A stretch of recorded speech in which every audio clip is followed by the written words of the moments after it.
Ibu, untuk sesi kedua ini nanti saya akan pandu untuk terkait dengan konsep halal haram, fatwa MUI, ya Bapak Ibu, serta menurut Al-Quran dan Sunnah. Nah, baik, bersama kita hari ini sudah ada Bapak Kiai Haji Dr. Miftahul Huda. Beliau merupakan doktor di bidang Makosid Syariah, kemudian anggota Komisi Fatwa MUI Pusat dan juga Dewan Pengasuh Pondok Pesantren. Mungkin nanti berkenalan lebih lanjut kepada beliau. Saya persilahkan. Mohon izin Pak Yai, nanti kita sekitar pukul 14.30 selesai. Jadi mohon izin untuk 45 menit sebelum berakhir kita diskusi, Pak. Mohon izin. Baik, ya. Baik. Baik, saya persilahkan untuk Pak Yai untuk memulai materi. Baik, terima kasih Mbak Ratna, Mbak Elia. Assalamualaikum warahmatullahi wabarakatuh. Waalaikumsalam warahmatullahi wabarakatuh. Bismillah, walhamdulillah, wassalatu wassalamu ala rasulillah. Wa ba'du, yang kami hormati kawan-kawan dari Hal Institute, kemudian para peserta calon penyelia halal ya. Ini angkatan 2.9. Agar Betul, Pak di Yai. siang hari ini bisa tidak mengantuk ya, karena saatnya siang ini, apalagi dengan Zoom, maka kita banyak berdiskusi ya, diskusi dengan produk yang akan Bapak Ibu semua dalami di perusahaan masing-masing ya. Apa titik kritisnya, mana yang harus halal, kemudian apa yang menyebabkan keharamannya. Nah, supaya kita tidak monoton, saya tidak monolog gitu. Baik, eh, pertama yang ingin kami sampaikan bahwa sebenarnya hukum asal dari semua ciptaan Tuhan, baik yang di bumi, di langit, dan seisinya, itu hukum asalnya adalah mubah. Mubah itu ya boleh, boleh dikonsumsi. Ah, selama apa? Selama belum ada dalil yang mengharamkan.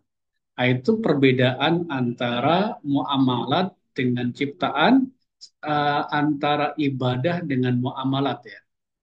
Makan dan minum kan termasuk muamalat ya.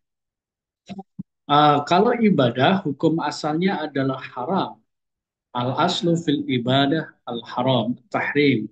Hatta yadulad dalil ala ibahati. Sampai ada dalil yang menunjukkan perintah untuk melakukan ibadah tersebut. Jadi kalau mau dibilang orangnya soleh, kemudian dia menambahkan sholat yang keenam wajib, itu sholat wajib jadi enam, itu tidak boleh, itu bid'ah dolalah. Berbeda dengan muamalat dan termasuk makan dan minum, itu al aslu al ibahah, hukum asalnya adalah boleh. Jadi yang haram itu sedikit, Mbak. Nah, uh, lalu ada pertanyaan, mengapa sih kok perlu ada penjaminan halal ya? Nah, ini yang mungkin disampaikan oleh pemateri yang lain. Kenapa harus ada undang-undang jaminan produk halal? Kenapa MUI selama ini sebelum adanya undang-undang JPH itu melakukan sertifikasi halal secara voluntary ya, bukan mandatori ya? Uh, apa sebenarnya? Itu karena uh, kalau MUI itu sebagai khadimul ummah, pelayan pelayan umat. Pelayan itu salah satu tugasnya adalah menjaga umat. Menjaga dari apa? Himayatul ummah anil aghdiyah ghairu halal. Mengkonsumsi, menjaga umat dari apa? Mengkonsumsi yang tidak dibolehkan, mengkonsumsi yang haram. Contoh misalnya di sana ada fatwa-fatwa terkait dengan riba. Ada industri yang disertifikasi halal. Itu yang dilakukan oleh Dewan Syariah Nasional. Ada yang fatwa-fatwa terkait dengan produk atau bahan yang tidak diperbolehkan atau diharamkan. Dalam rangka apa? Menjaga umat agar tidak mengkonsumsi yang dilarang atau yang haram. Ah, lalu mengapa kok sertifikasi halal kok nggak sertifikasi haram? Karena ini kan judulnya jaminan penjaminan halal, maka yang ditelusuri adalah yang halal ya. Dan juga apa? Ah, di dalam satu hadis disebutkan innal halala bayyinun wa innal harama bayyinun, bahwa sesungguhnya yang halal itu jelas. Maka yang jelas-jelas halal itu tidak perlu disertifikasi halal. Contoh ini, Ibu. Di depan saya kelihatan ya kamera ya. Nah, ini nggak apa-apa saya cap kaki tiga lah kelihatan. Iya, kelihatan ya, Ibu ya. Oh, samar-samar ya. Atau saya Itu background. Pak. Iya. saya blurkan atau ya non aja lah. Ya, maaf, Ini kelihatan ya. merek, Ini ya. merek Kira-kira Iya. air itu halal atau haram? halal. Halal. Halal Halal. ya. Halal. Halal Halal. ya. Dia kan jelas-jelas halal ya. Halal. Produk mineral ya. Kira-kira perlu disertifikasi halal nggak ini? Perlu, karena di situ ada titik kritisnya dari proses penyulingannya dan dari pengemasannya. Penyulingan dan pengemasan. Jadi kalau dilihat dari bahannya ini, saya baca samar-samar, itu ada gypsum fibrosium ya, ada kalsium, ada air. Semuanya kan bahan mineral itu ya. Semuanya bahan mineral. Jadi kalau bahan mineral tanpa ada olahan itu tidak perlu disertifikasi halal. Ini.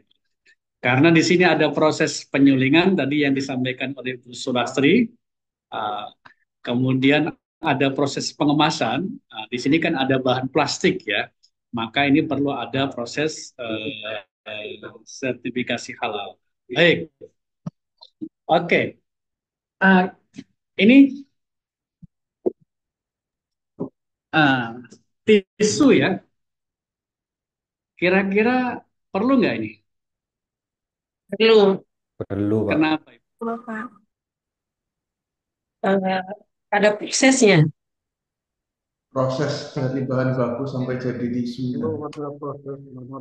Apa yang kritis di prosesnya apa? Kalau tadi ini kan prosesnya ada penyulingan. Penyulingan di situ ada apa? Tadi Bu siapa tadi? Ibu siapa yang tadi menjawab?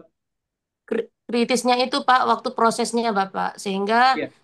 harus ada pencatatannya di situ, bahannya itu dari mana, dan pas waktu pengemasan apa itu loh, dan pas mau dijadikan kertas itu lembaran-lembarannya juga Enggak, harus. yang ini.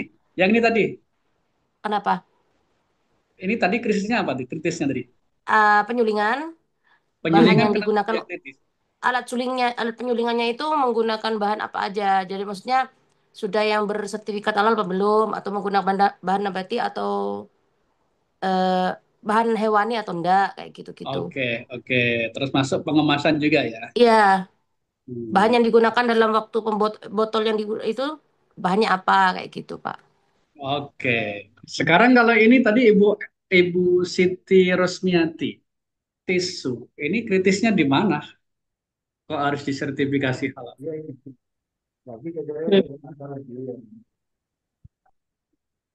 Oke, silakan Pak Muna. Oh, ini sudah Yang raise jawab, hand. Pak. Yang raise hand Ibu Abida, Ibu silakan. Abida.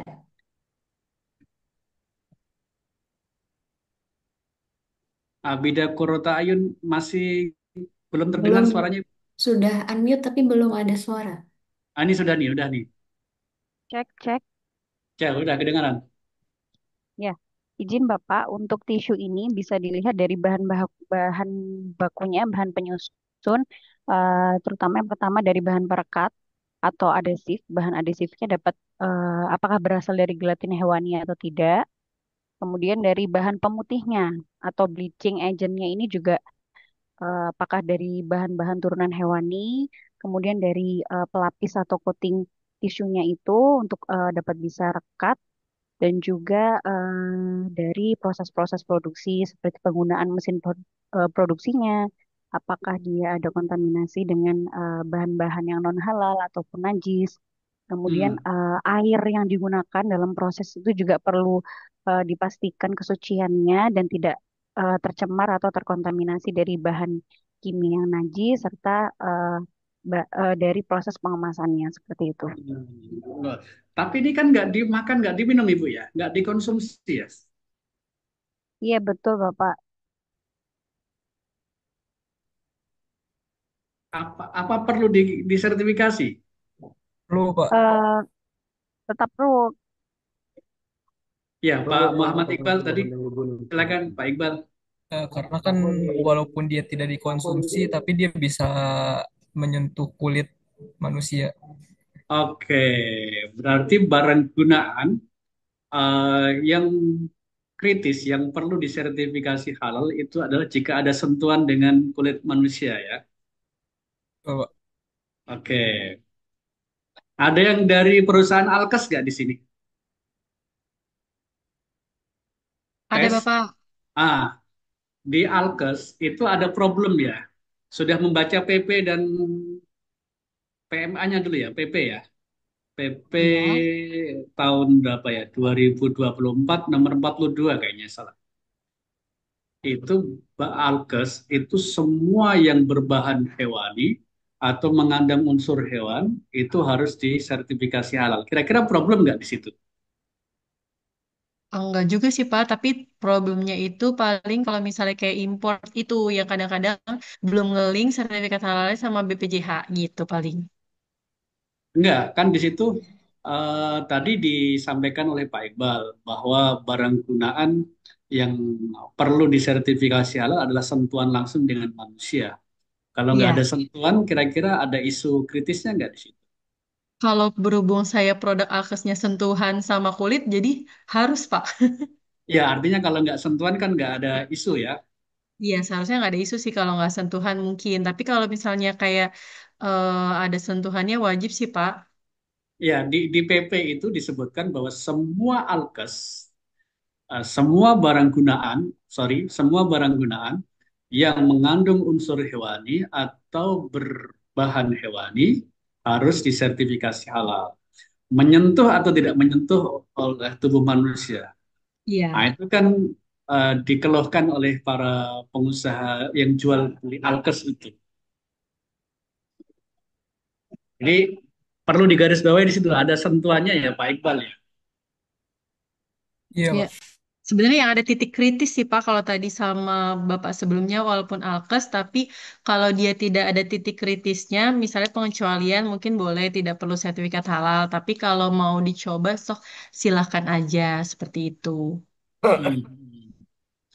Oke, sekarang ini uh, ada permintaan sertifikasi halal oli pelumas, minyak pelumas. Itu banyak yang minta antri untuk disertifikasi halal. Kira-kira perlu nggak Bapak?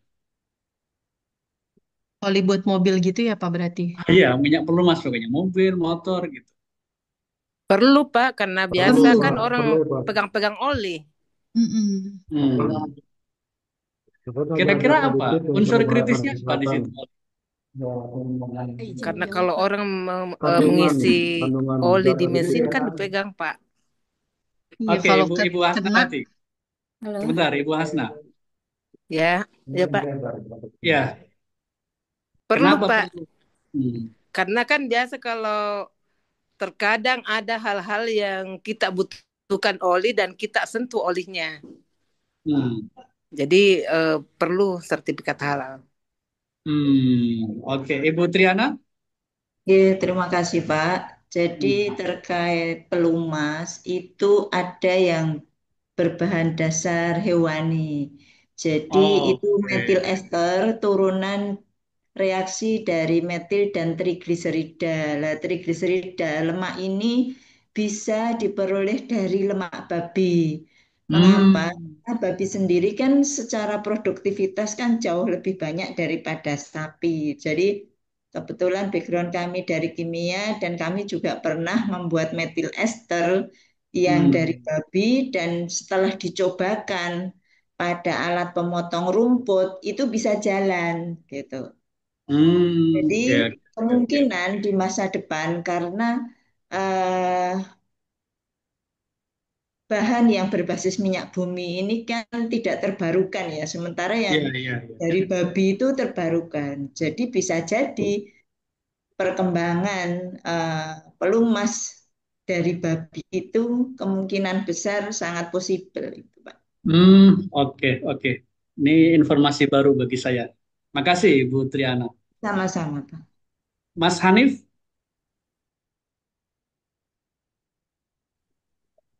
Baik, Bismillahirrahmanirrahim. Saya izin menjawab.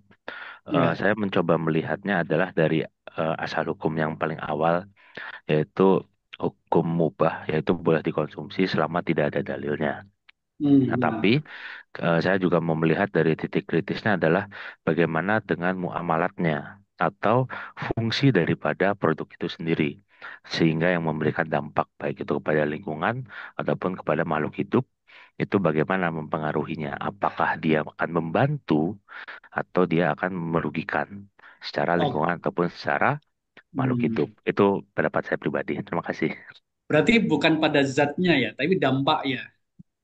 Salah satunya yang saya perhatikan itu, Pak. Oke, terima kasih. Ibu Fea? Iya, izin menambahkan sih Pak dari Bapak Ibu yang sudah menyampaikan, jujur untuk oli atau grease itu bisa dipakai juga pada mesin produksi Pak. Jadi kebetulan saya dari pabrik kosmetik, di sini ada penggunaan oli grease itu untuk melumasi mesin produksi. Nah, potensialnya adalah ketika menggunakan bahan itu tidak halal, tidak diketahui kehalalannya dan wajib menggunakan halal, itu akan berpotensi dia mencampuri mengkontaminasi dari mesinnya, Pak, mesin produksinya. Jadi Oke. kemarin untuk oli, grease, dan pelumas lainnya tambahan untuk bahan tambahannya, adiktifnya itu wajib tersertifikasi halal, begitu, Pak. Oke, oke, oke ya. Nanti dampak kontaminasi ya. Dari Ibu Ya, betul. Sri Astina.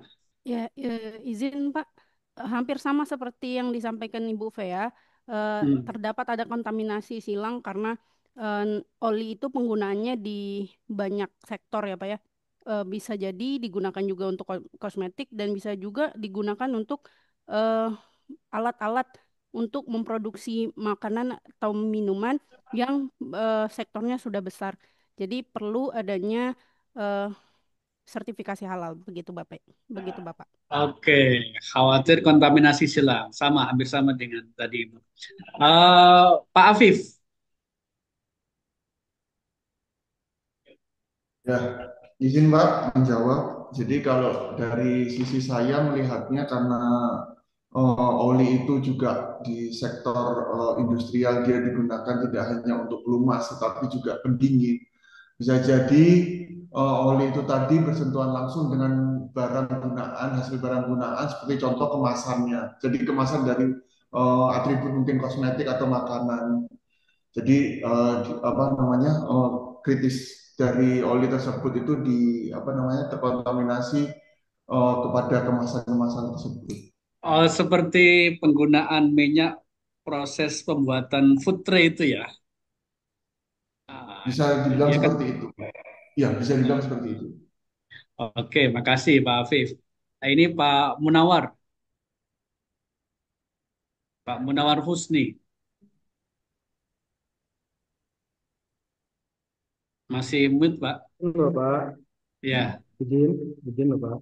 ya. Jadi menurut saya, mungkin pendapat saya juga, kalau oli itu memiliki pada oli sintetik juga itu bisa berpotensi mengandung zat atau bahan yang berbahaya.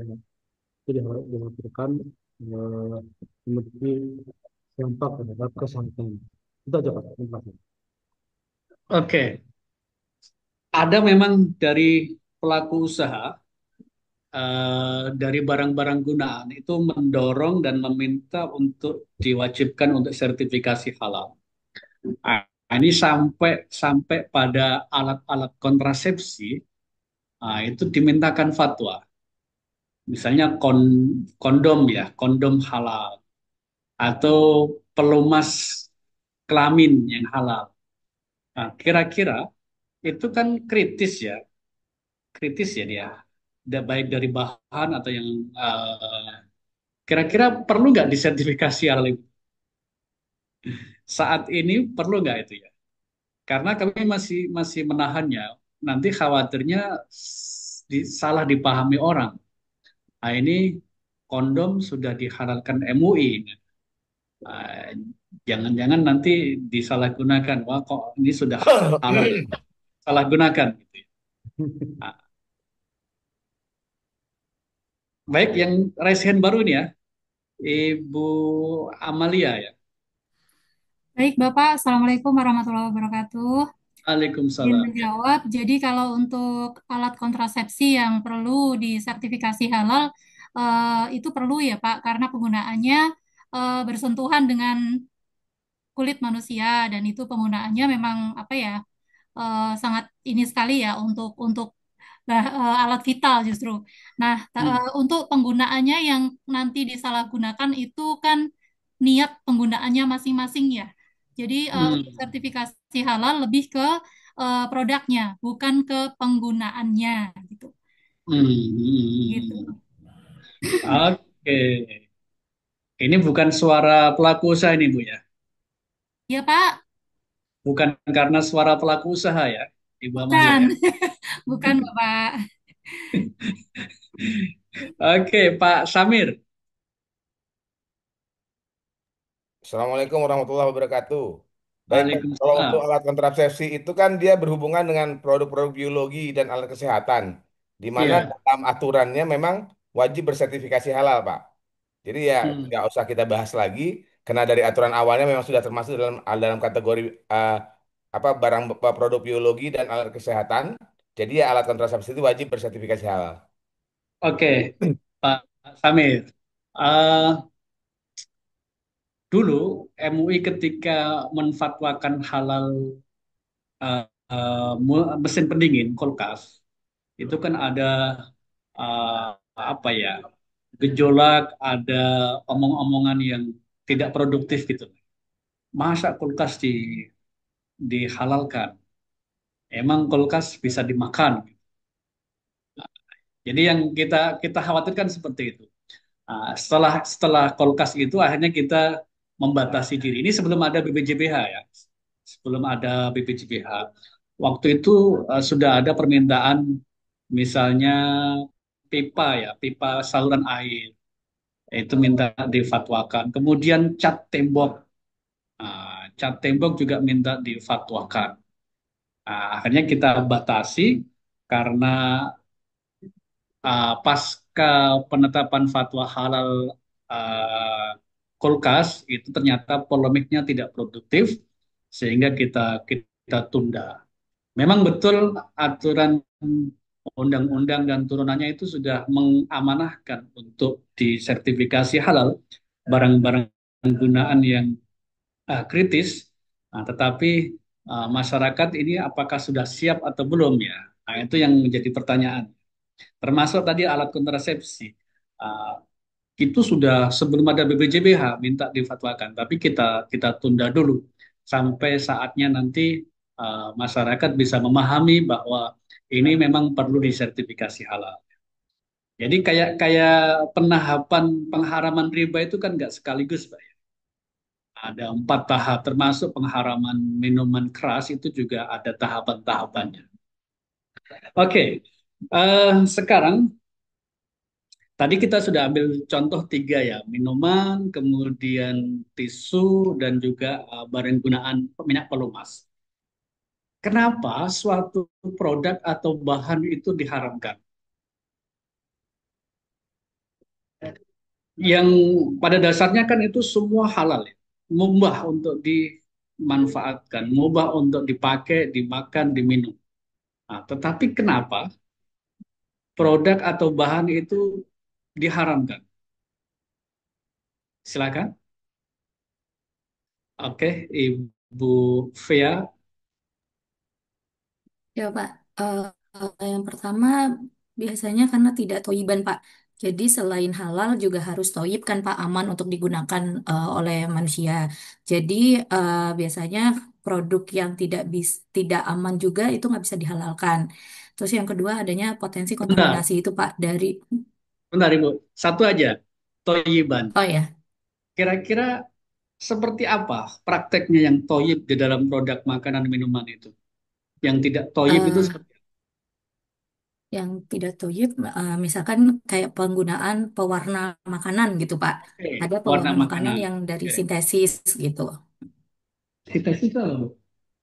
eh ada campuran kimianya gitu Pak, bukan dari ekstraksi bahan alam gitu. Itu ada aturannya nggak itu? Mungkin dari teman-teman makanan ya Pak ya. Kalau saya kan dari sisi kosmetik Pak. Jadi jujur kemarin juga baru ada kejadian salah satu brand itu pakai pewarna yang tidak diperbolehkan. Akhirnya tidak jadi toib karena bisa berefek kepada alergi di mata. Jadi menimbulkan penyakit di mata. Nah itu seharusnya produknya tidak bisa dikategorikan halal gitu Pak. Oke, baik. Itu salah satu kriteria kenapa bahan atau produk tidak boleh digunakan. Itu berarti membahayakan, Ibu ya, Iya betul Pak. membahayakan. Ya, baik. Ibu Herna Situmeang. Iya, Assalamualaikum Pak. Waalaikumsalam ya, Bu. Nah, saya ingin ini, kalau untuk menurut saya halal atau tidaknya hal suatu produk itu dari cara penyembelihan dasarnya, cara penyembelihan hewannya. Kan kalau dari hukum Islam sendiri kan kalau kita menyembelih hewan harus Bismillahirrahmanirrahim. Hmm. Nah, dari dasar itulah bahwasannya kalau menggunakan hewani, berbahan hewani, harus menggunakan penyembelihan yang baiklah secara hukum Islam gitu. Itu sih. Oke, pertanyaannya Ibu Herna. Eh, Kenapa sih kita nggak boleh menggunakan daging yang dari hewan yang tidak disembelih dengan sempurna?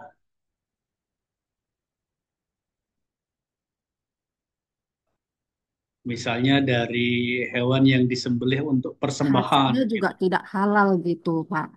Seperti itu, contoh babi mau kayak mana pun sembelih baik pun dia pasti tetap haram gitu, dalam Islam gitu. Itu sih menurut saya gitu, Pak. Oke, makasih Bu Erna. Yang raise hand berikutnya tadi urut, mohon maaf jika tidak berurut saya. Apa Ismail?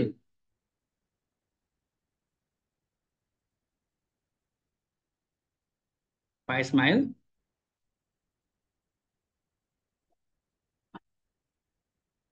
Oke, Pak Ismail belum. Ya, silakan. Oke.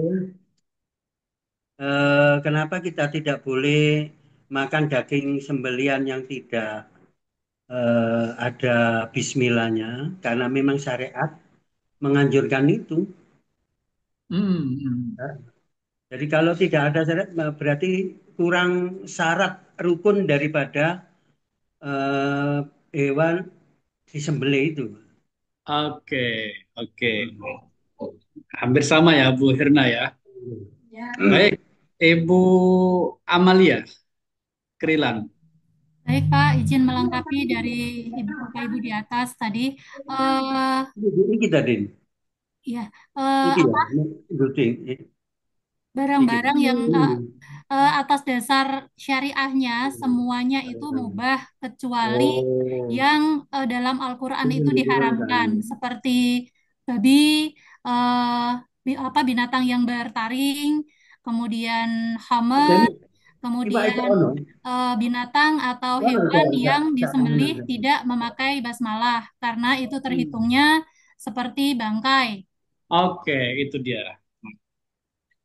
Baik, itu kata-kata kuncinya, Bang. Oke. Tadi yang disinggung oleh Bu Herna sama Pak Ismail adalah kata kuncinya bangke. Baik, makasih Ibu siapa tadi lupa saya namanya. Baik, berikutnya Ibu Triana. Ibu Triana sudah tadi ya. Eh, Pak Munawar, ini yang resen baru mau yang lama nih? Izin Bapak, Assalamualaikum. Salam ya. Ya, kenapa daging yang kita boleh makan tadi sesuatu bangkai atau berasal dari binatang yang bertaring atau bercakar atau dan daging tersebut memiliki kandungan yang berbahaya untuk kesehatan. Itu Pak. Oke, Terima kasih. tadi membahayakan ya, seperti yang disampaikan yang penanggap pertama tadi. Makasih Pak Husni. Bu Abida, Terima kasih. ya Abida Kurrota Ayun, masih mute Bu. Ah, Iya silakan. Bapak, izin jadi aku izin meringkas ya Pak untuk Suaranya eh, kurang kencang Bu. ya izin meringkas untuk penyebab dari suatu barang dapat dikatakan haram jika dia memenuhi beberapa hal atau kaitannya dengan yang pertama najis ataupun terkena najis, kemudian dia menjijikkan seperti itu, kemudian dia juga membahayakan seperti yang tadi disampaikan, memabukkan serta berasal dari binatang buas dan juga dari binatang amfibi. Itu Bapak. Oke, lengkap sekali Bu. Selesai udah. Selesai Mbak Ratna saya. Itu yang mau saya sampaikan udah disampaikan semua Bu Abida. Oke, makasih Mbak Abida. Mas Lodi, Mas Lodi, ya, silakan. Sudah Ada yang terdengar, Pak? sudah. Oh iya. Ya, Assalamualaikum warahmatullahi wabarakatuh. Izinkan saya untuk menjawab, Pak. Menurut Iya. saya tentang kenapa suatu produk diharamkan itu terdapat beberapa faktor gitu. Ya, pertama mungkin karena terdapat larangan dari Allah Subhanahu wa taala sesuai dengan nas-nas Quran yang ada seperti di surah An-Nahl ayat 116. Kemudian karena mengandung mudarat. Faktor yang kedua karena mengandung mudarat yang berbahaya bagi manusia, seperti merusak tubuh, merusak akal, dan sebagainya. Hmm. Kemudian yang faktor ketiga karena proses atau bahannya yang tidak sesuai syariat, begitu. Dan faktor yang berikutnya yaitu yang seperti tadi yang Ibu sebelumnya jawab yaitu riban karena menjaga kesucian dan kehormatan manusia seperti itu. Ya mungkin Oke, faktor kelima ya, untuk mendapatkan keberkahan dari Allah Subhanahu wa taala seperti itu sih Pak kalau menurut saya. oke, makasih Mas Triawan. Pak Rian dari Hotel Santika. Ah, ini hotelnya mau jadikan halal nih. Silakan Pak Rian, masih mute Pak.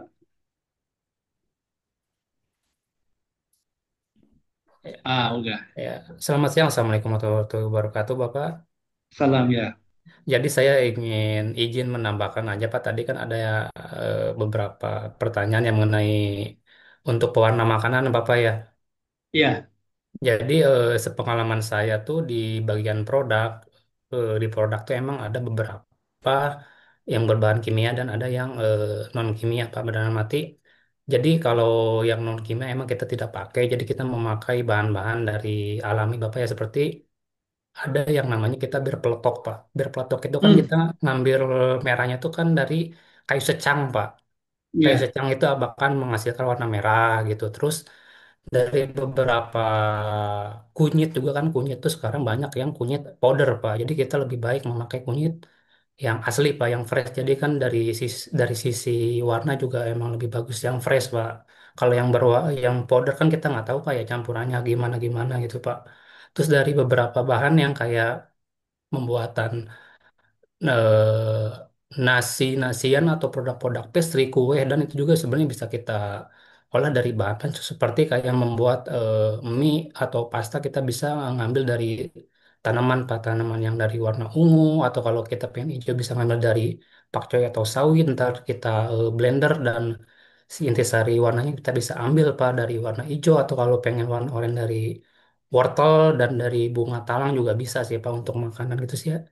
Itu aja sih Pak, masukan dari pengalaman saya pribadi mungkin ada bermanfaat Pak. Terima kasih.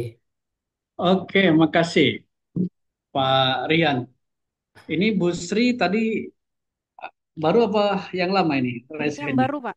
Ini yang Oke, baru izin, silakan Pak. Bu Sri. Ya, mungkin izin semuanya sudah disampaikan sebenarnya ya, Pak. Saya cuma mau menambahkan terkait sumber dari bahan tersebut. Jadi, produk Oke. yang kita hasilkan kalau dengan sumber yang tidak apa tidak benar, misal seperti bahannya didapatkan dari mencuri atau bahannya Hmm, didapatkan dari merampas, memperoleh tanpa izin gitu. Itu kan bisa membuat produk yang kita buat awalnya halal jadi tidak tidak halal seperti itu, Pak. Mungkin itu oke. saja, Pak. Ini poin penting Bu Sri. eh Bahwa haram itu ada haram lidati, ada haram li ghairi. Haram lidati itu ya yang tadi kita bincangkan semua ya. Kenapa dia diharamkan? Nah, haram li ghairi itu karena faktor lain. Faktor membahayakan atau faktor cara perolehannya. Tetapi dalam sertifikasi halal, kalau ini syarat dijadikan sebagai apa penentu kehalalan produk, wah ini alurnya semakin panjang Bu Sri ya. Harus melibatkan PPATK, melibatkan kejaksaan, melibatkan APH, aparatur penegak hukum. Wah, semakin panjang.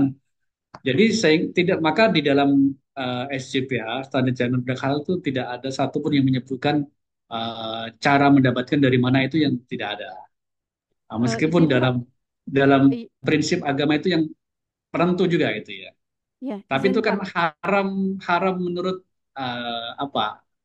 Bukan syaratnya gitu. Ya, Ya, gimana Bu Sri? izin Pak, kalau untuk SJPH karena saya adalah pembina pendamping halal juga ya Pak ya.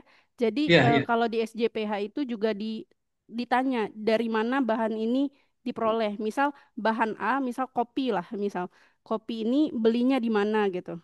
Jadi itu Oke, ya. ditentukan, itu diinfokan gitu. Jadi Iya, maksudnya dia sumber suppliernya ya, iya bukan sumbernya. dari Jadi kan jelas seperti itu.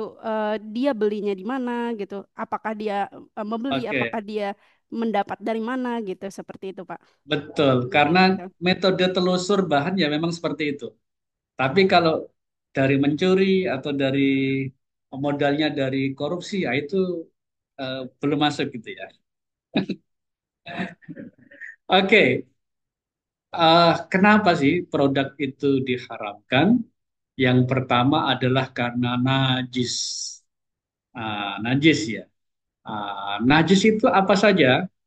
Di surat Al-An'am itu disebutkan qul la ajidu fima uhiya ilayya muharraman ala ta'imin yat'amu illa an yakuna maitah, bahwa semua itu nggak ada yang haram. Nah, katakan wahai Muhammad, nggak ada yang haram kecuali apa? Yang pertama maitah. Maitah itu bangkai. Apa aja kategori bangkai itu di surat Al-Maidah ayat 3 disebutkan uh, al apa? Yang pertama itu al mauqudatu wal mutaraddiyatu wan natihatu wal apa saja itu. Yang matinya dipukul kepalanya, itu juga bangkai. Kemudian yang matinya karena adu seperti adu banteng atau adu domba di Garut, atau yang matinya karena jatuh dari tempat yang tinggi mati, atau yang matinya karena al-munkhoniqah, yang pertama al-munkhoniqah dicekik, itu juga kategori bangkai.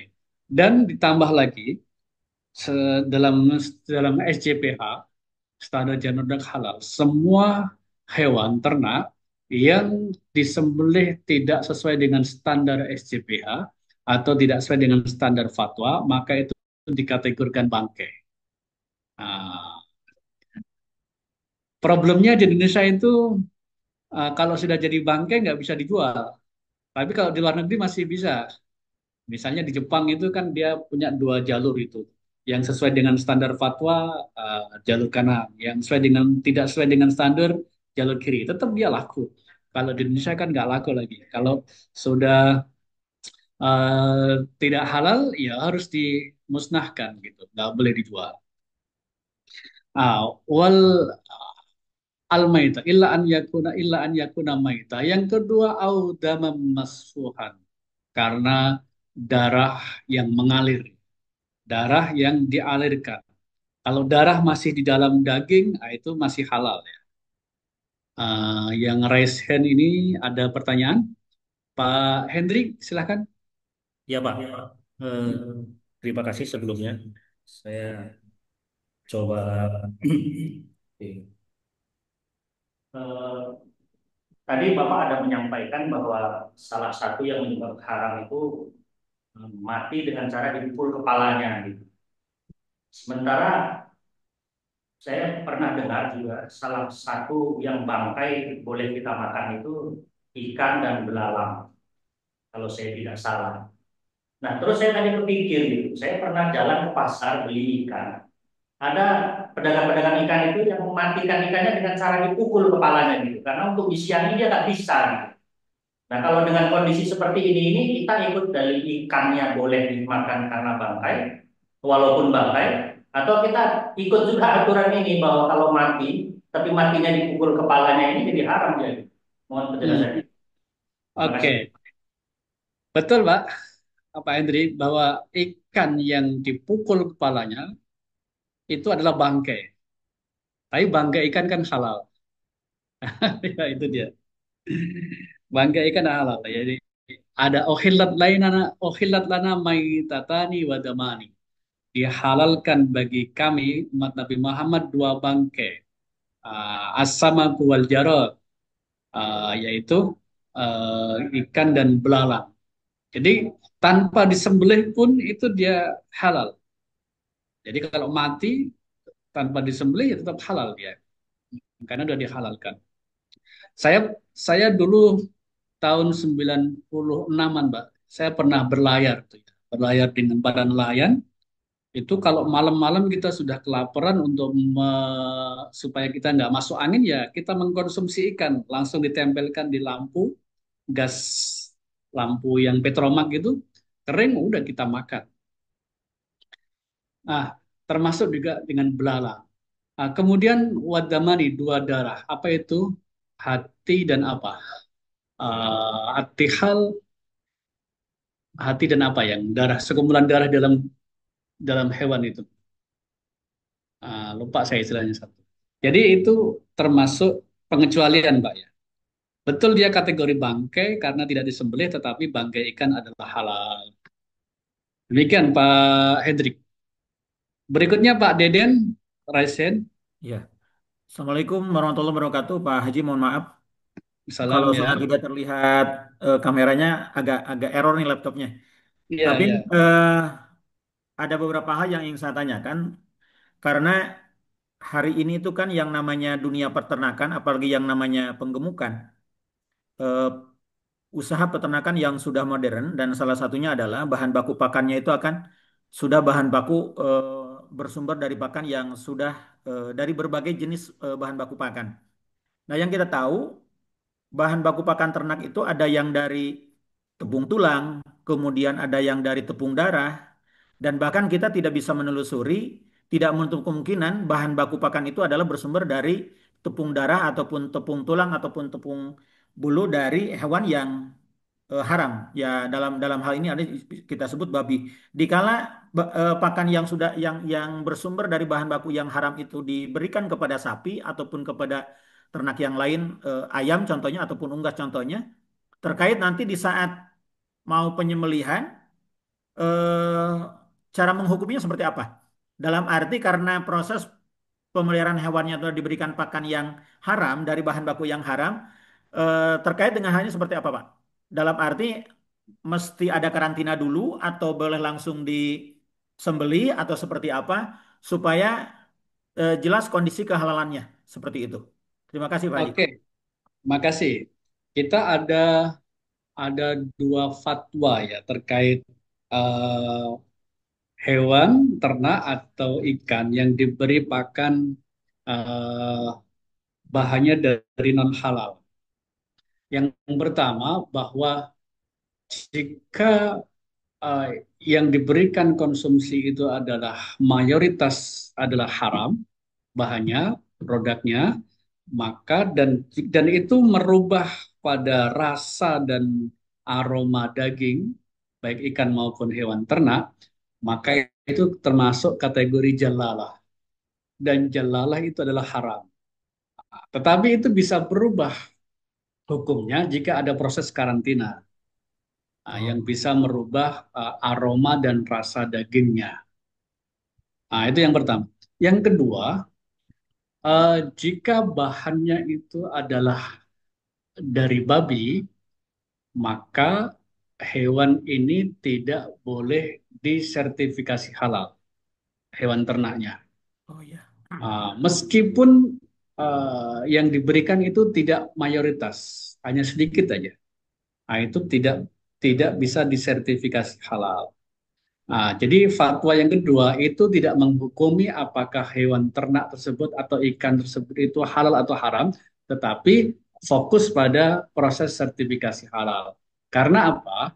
Karena al-intifa bil khinzir, prinsip yang dipegang oleh MUI, pemanfaatan babi dan turunannya itu tidak diperbolehkan dalam proses produksi halal. Meskipun di dalam end produknya itu tidak terdeteksi. Pak Demikian. Haji, mohon maaf, kalau untuk tepung darah, kalau tepung darah yang bersumber dari bukan babi masih Iya, iya, itu secara zat dia najis, tidak boleh diperjualbelikan. ya. Tapi kalau untuk diberikan ke pakan hewan, selama tidak menjadi mayoritas yang dikonsumsi oleh hewan ternak, maka itu bisa dikategorikan halal selama tidak ada perubahan rasa dan Baik. aroma daging tersebut yang menyerupai aroma yang najis tadi. Demikian Pak Deden. Sebentar Pak Haji, bertanya lanjutan aja.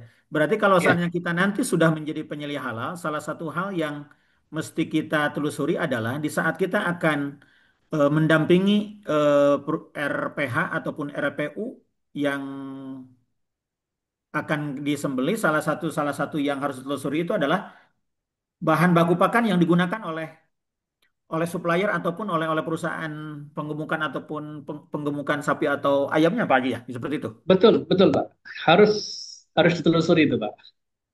Oke, ya. Jangan Terima kasih jangan Pak Haji. jangan sampai kita menjual sesuatu yang haram ya. Baik, ini raise hand yang baru semua ini ya. Ibu Triana.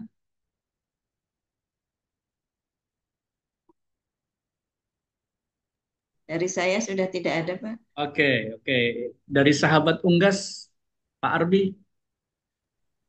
Jadi Pak, Assalamualaikum warahmatullahi wabarakatuh. Waalaikumsalam. Ya, Pak, saya mau bertanya. Saya pernah dapat informasi dari teman ya. Jadi dia ada jasa pemotongan hewan. Jadi dari awal sampai akhir itu insya Allah halal. Jadi pemotongannya pakai Bismillah terus dipotong dengan oke. Tapi sebelum dipotong tadi ini ayam Pak ya ayam. Jadi sebelum dipotong tadi ayam tersebut setrum dulu Pak.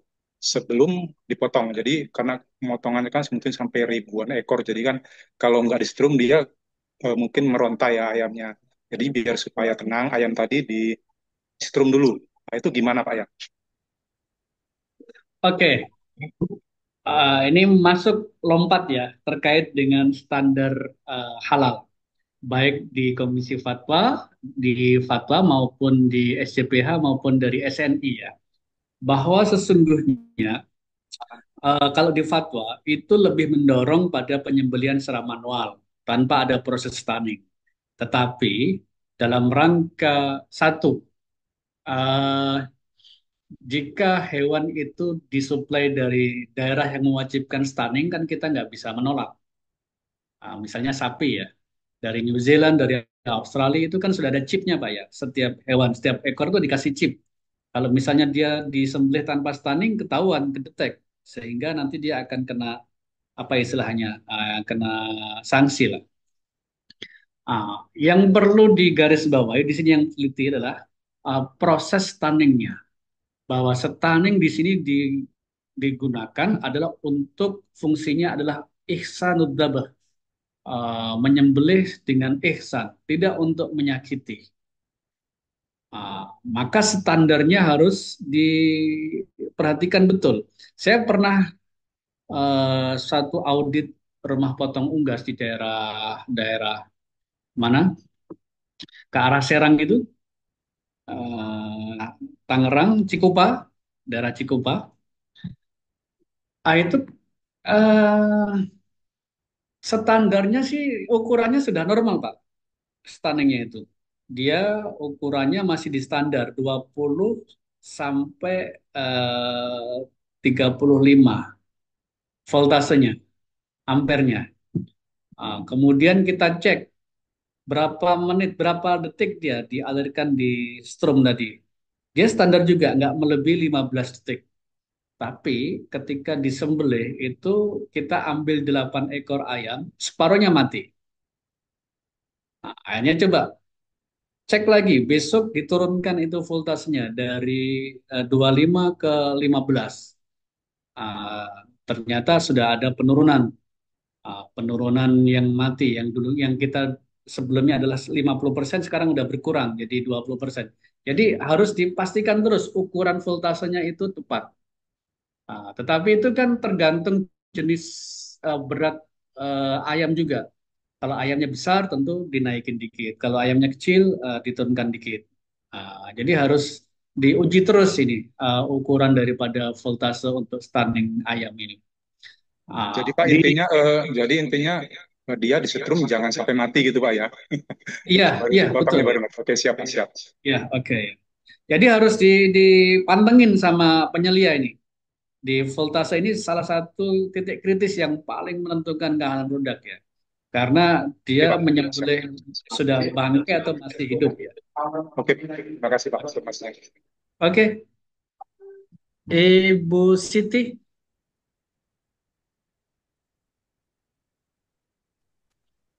Assalamualaikum Pak.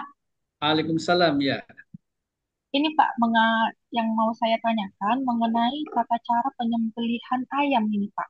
Jadi untuk tata cara yang halalnya itu kan urat urat leher harus putus, saluran napas harus putus dengan sempurna, ya kan Pak?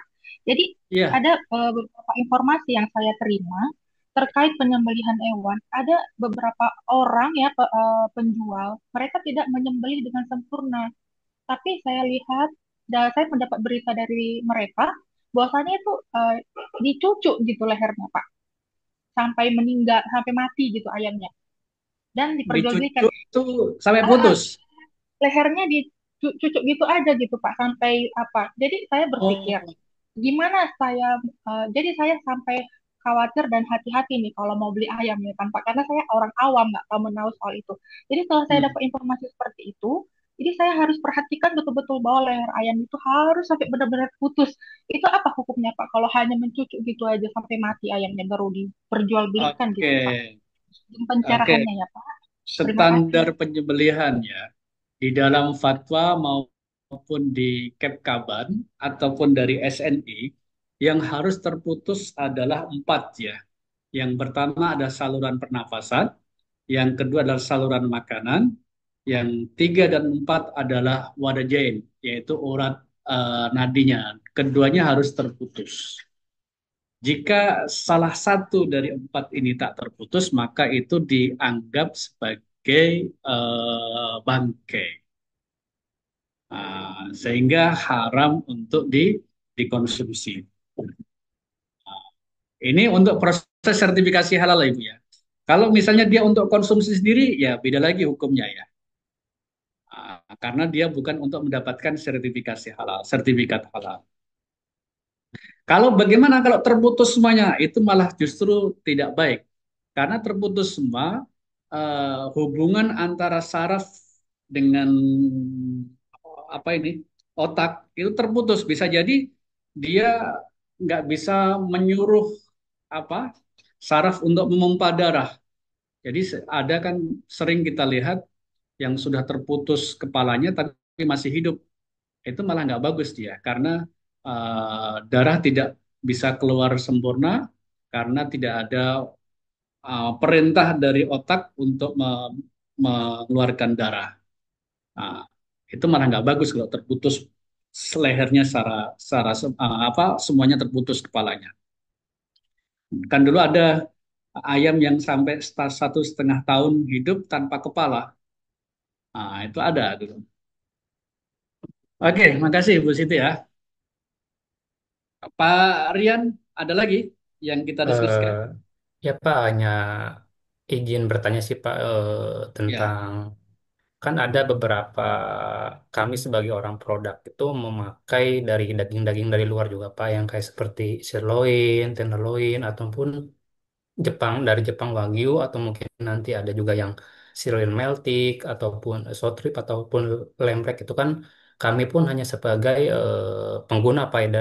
Saya pun kami pun meminta ke vendor itu pun mungkin bisa tangan kedua juga Pak ya. Mungkin apakah kita kan tidak tahu Pak prosesnya yang seperti dari awal, beberapa teman yang dipertanyakan juga Pak. Apakah kami meminta apakah ke sertifikat halal itu ke vendor-vendor yang mengirim gitu Pak ya? Iya, betul lah ya. Jadi semua bahan meskipun dari luar negeri harus ada jaminan kehalalannya.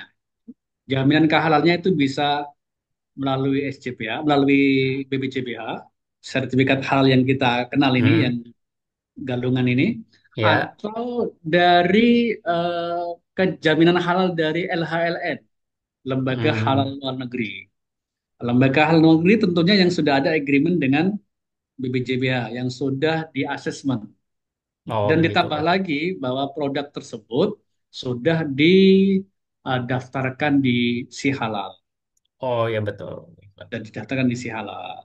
Nah, jika jika belum, ya belum bisa digunakan. Hmm. Demikian Pak Oh ya. Rian ya. Baik Pak, terima kasih untuk penjelasannya Pak. Oke, Ibu Yulia, Siap, Pak Haji. Assalamualaikum warahmatullahi wabarakatuh. salam warahmatullahi wabarakatuh.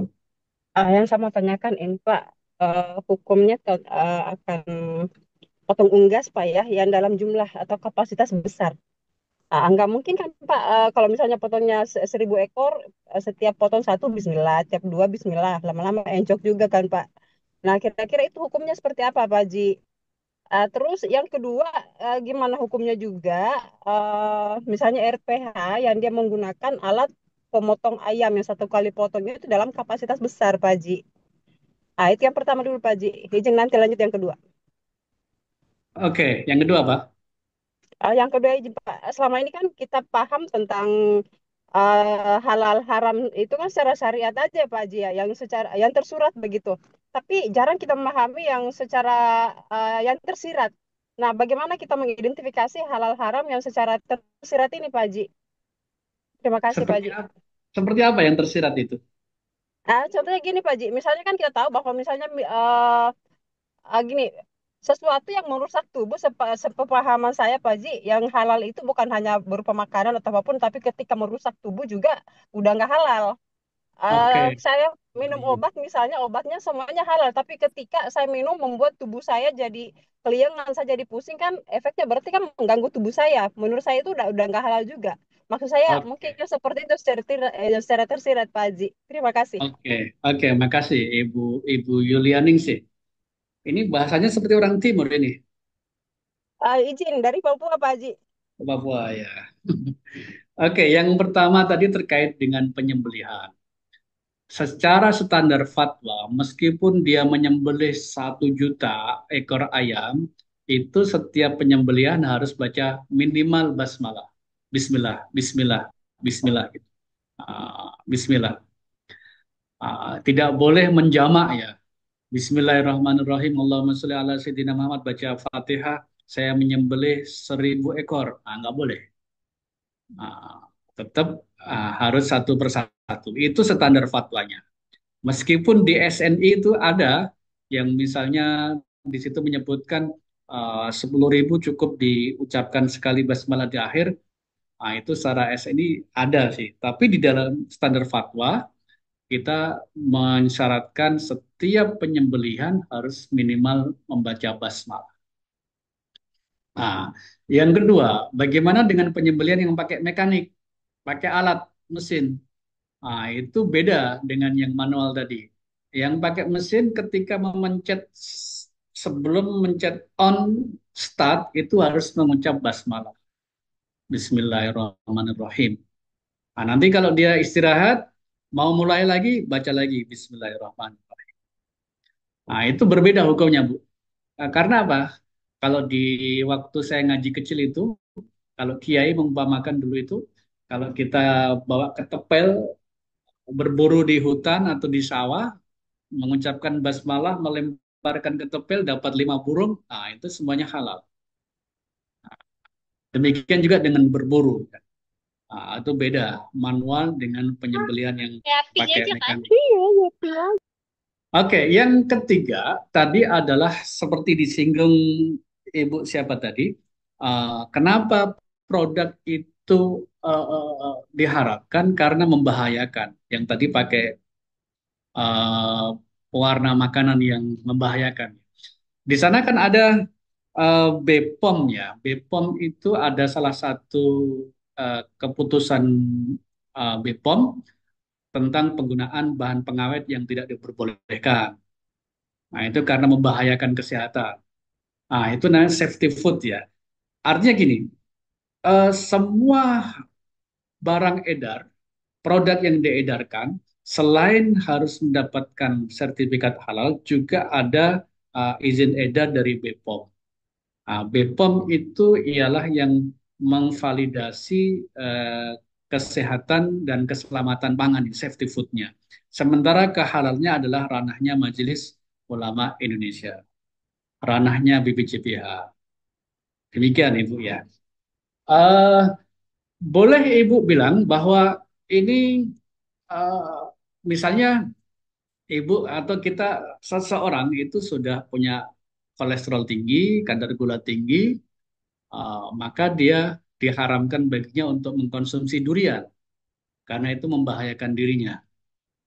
Tetapi durian ini kan belum tentu bagi orang lain haram ya. Artinya seseorang itu bisa mengharamkan sesuatu tapi bukan karena zatnya haram tetapi karena membahayakan bagi dirinya. Demikian ya, Ibu. Siap Pak Ji, makasih Pak Ji. Oke, ada Haji. yang lain? Ada Pak. Silakan. Assalamualaikum Pak Haji. Saya Deden. Ini tadi Iya. menyikapi apa yang tadi disampaikan oleh Pak Haji terkait dengan proses penyembelihan. Kan ada 4 yang mesti terputus, ada hulkum, ada mar'i, dan ada wajdain. Mari, Nah, bukan kan saya mari pernah ya, melihat mari. beberapa kasus di rumah potong ayam tradisional, dan kadang saya pernah melihat karena suka penasaran aja sih. Dan kalau hulkum dan mar'inya terputus dan wajdainnya itu hanya satu, Pak Ji. Saluran saluran nadi darahnya itu hanya satu yang terputus. Tidak dua-duanya gitu. Wajdainnya tidak terputus, tetapi hanya satu yang terputus. Kalau hanya satu yang terputus masih bisa dikategorikan halal atau seperti apa, Pak Ji? Terima kasih.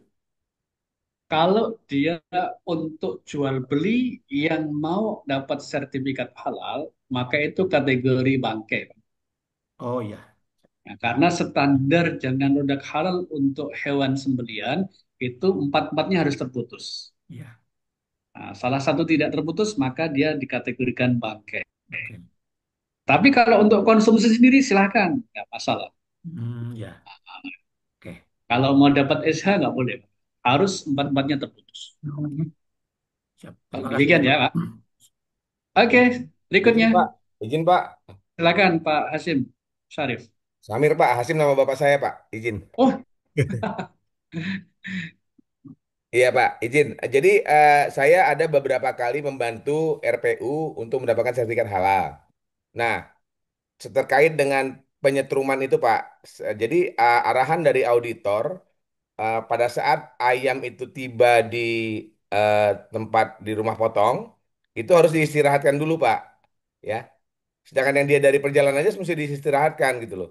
Nah, masa penyetruman ini diperbolehkan? Makanya saya bingung tadi Pak, mengenai penjelasannya Pak. Bagaimana itu Pak? Iya, itu sesuai aturan di Kesrawan ya, kesejahteraan hewan, bahwa hewan yang mau dipotong itu harus diistirahatkan dulu, minimal setengah jam. Ah, stunning itu dilakukan untuk proses memudahkan penyembelihan, Pak siapa tadi Hashim, Samir Pak, Pak Samir Pak. Samir ya, Pak Samir ya, untuk memudahkan penyembelihan. Sebab kalau tidak di stunning, pergerakannya itu kan semakin liar Iya. ya. Sehingga untuk memudahkan itu perlu ada pemingsanan ah, atau stunning. Tapi batasnya di dalam fatwa itu eh, harus masih ada tanda-tanda kehidupan atau hayatun mustaqirrah. Tanda-tandanya apa?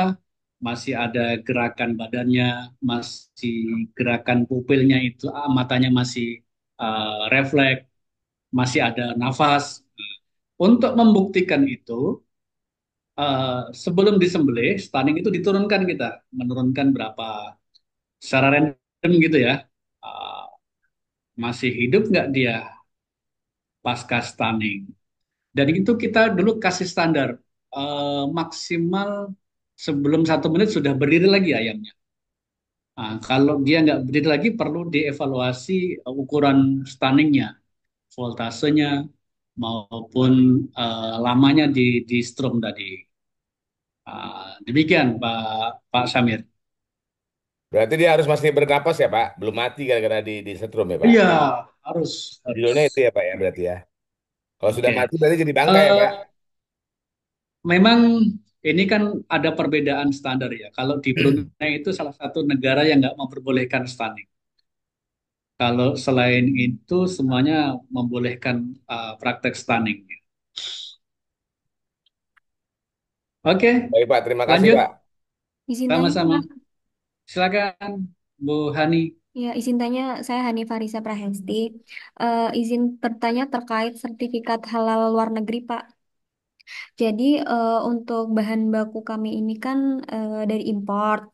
Namun, dari importirnya ini belum memiliki sertifikat halal luar negeri, Pak. Nah, Hmm. jika dari importirnya ini tidak bisa mengurus sertifikat sertifikat halal, gimana ya, Pak?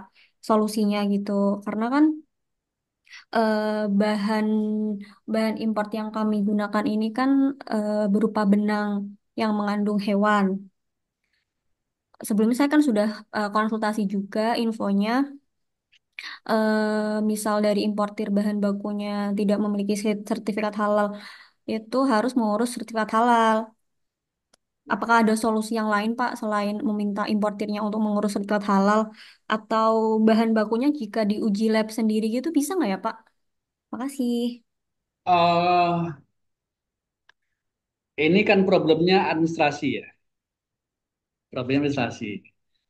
Eh, di MUI pada prinsipnya jika suatu bahan itu belum bisa sertifikat halal, tapi dalam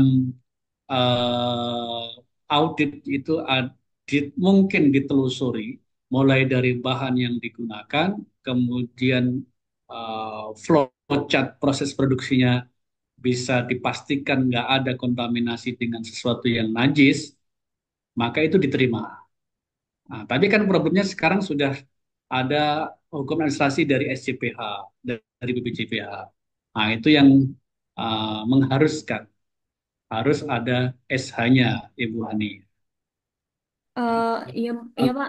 Kalau dari kami sih sebenarnya dimungkinkan dulu sebelum ada SJPH, sebelum ada BPJPH, banyak dari produk-produk yang di antara bahannya itu belum punya sertifikat halal. Tapi kita minta dari LPH, dari auditor untuk memastikan bahwa bahan tersebut bukan bahan najis. Kemudian dalam flowchart proses produksinya nggak ada kontaminasi dengan najis, maka kita terima. Termasuk salah satu sekarang yang masih berlanjut sampai sekarang adalah air PDAM. Karena di banyak dari PDAM itu yang belum bersertifikat halal. Tapi auditor meyakini dari proses telusur itu dijamin kehalalannya. Jadi intinya itu kami meminta barang yang import ini meminta dokumen flowchartnya atau bagaimana ya Pak? Kalau misal mereka kan belum bisa mengurus sertifikat halal karena mungkin dengan berbagai hal gitu Iya, memang tidak bisa ini mengurusnya. Mbak Hani, karena sekarang kan udah by system ya.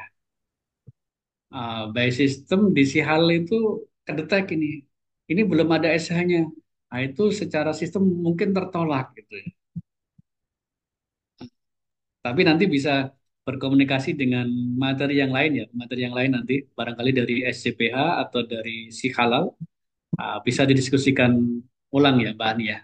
Oh iya Pak, karena di sebelumnya kan saya mengikuti seminar juga itu setelah pendaftaran BPJPH itu kan ada pemeriksaan LPPOM. Misal kita pakai surveyor gitu dan meneliti secara lab, jika hasilnya negatif kan itu juga bisa kan ya Pak harusnya?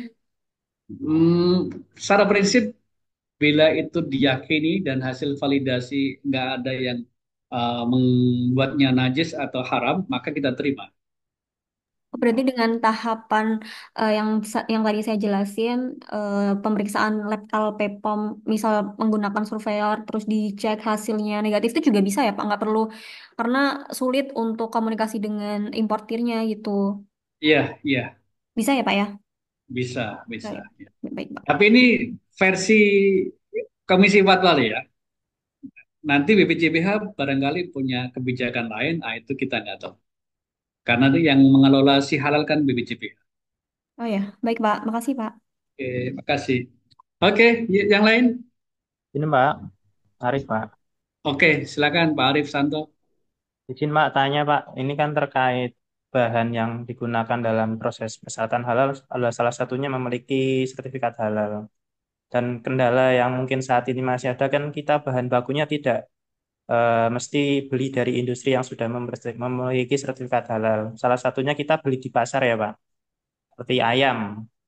Kalau kita beli di pasar kan kita belum tahu ini pedagangnya punya sertifikat halal atau belum dan kita belum tahu juga prosesnya apakah dia sesuai dengan tadi syariat-syariat memotong dengan sesuai persyaratan gitu. Itu hukumnya gimana sih Pak? Mungkin itu aja. Oke, eh hampir sama satu nafas dengan Bu Hani tadi ya.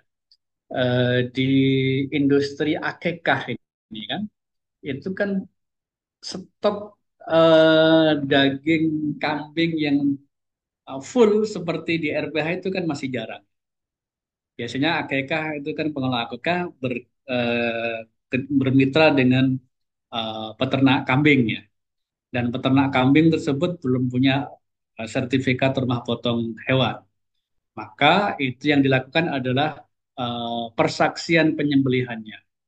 Apakah penyembelihan yang dilakukan oleh peternak kambing tersebut sudah sesuai dengan fatwa atau belum? Jika sudah sesuai, maka dinyatakan penyembelihannya sesuai dengan fatwa atau halal. Tapi bukan untuk sertifikasi rumah potong hewannya. Demikian, Pak siapa tadi? Arif Pak, cukup Pak. Bisa dipahami ya? Nah, berarti tentunya kita dari pihak yang mau membuat sertifikat halal berarti harus studi ya Pak, harus mengecek ke lokasi atau tidak mungkin. Nanti pelaku usahanya ini minta ke Komisi Fatwa untuk mensaksikan proses penyembelihannya.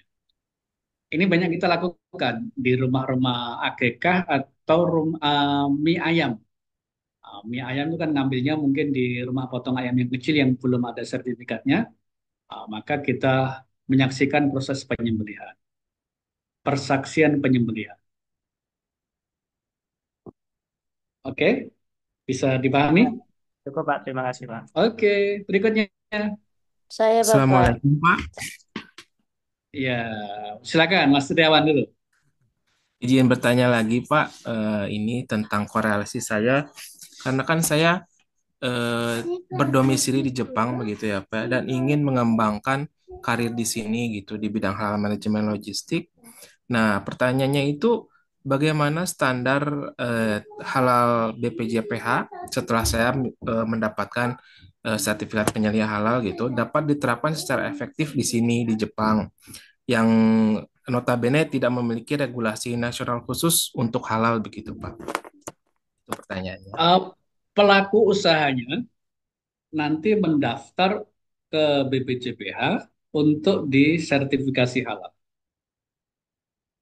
Uh, jadi kita beberapa kali mengaudit rumah potong hewan di Jepang, termasuk sapi wagyu juga, uh, dalam proses untuk mensertifikasi produk yang akan dijual oleh pelaku usaha. Demikian Pak Triawan. Ya, terima kasih banyak Pak. Oke, tadi Bu Sulastri masih mute. Ini mau tanya masalah lemari es atau pendingin. Kan daging itu ada yang kalau di frozen kan itu apakah ada masa maksimal penyimpanannya itu? Soalnya maaf ini saya nggak bisa ngasih tahu secara detail, cuma saya pernah negur. Dan kebetulan saya tahu sendiri waktu itu kalau nggak keliru tahun 2024 eh, beliau itu bebarengan dengan saya beli daging. Memang itu sudah kan di Pamekasan tuh ada RPH ya di Pakong itu sudah resmi, sudah diresmikan juga waktu itu kita beli bareng. Terus sampai sekarang itu dagingnya masih ada. Apakah itu masih layak pakai atau gimana, Bapak? Seperti itu. Layak konsumsi gitu ya. Iya, karena itu 2024 awal. Sekarang sudah mau akhir. Setahun lebih, setahunan, Pak. Wah, itu yang bisa menjawab nanti yang punya pengetahuan ya. Saya nggak tahu pengetahuan tentang hal Enggak itu kan, ya. soalnya Bapak tadi bilang Hmm. dari MUI sendiri mengeluarkan fatwa untuk kulkas, kan gitu, Pak. Iya, Apakah di iya. situ nggak ada batas maksimal penggunaannya itu atau gimana kayak gitu maksud saya, Bapak? Ya, kenapa dulu MUI mensertifikasi halal kulkas? Karena di dalam kulkas itu yang pertama, karena dia bersentuhan langsung dengan produk dan bahan makanan minuman. Itu yang Iya. pertama. Yang kedua, di dalam kulkas itu ada bahan yang untuk anti bau ya. Iya. Anti bau itu bahannya dari apa dia? Asam apa gitu. Dan itu bisa jadi dia dari hewani.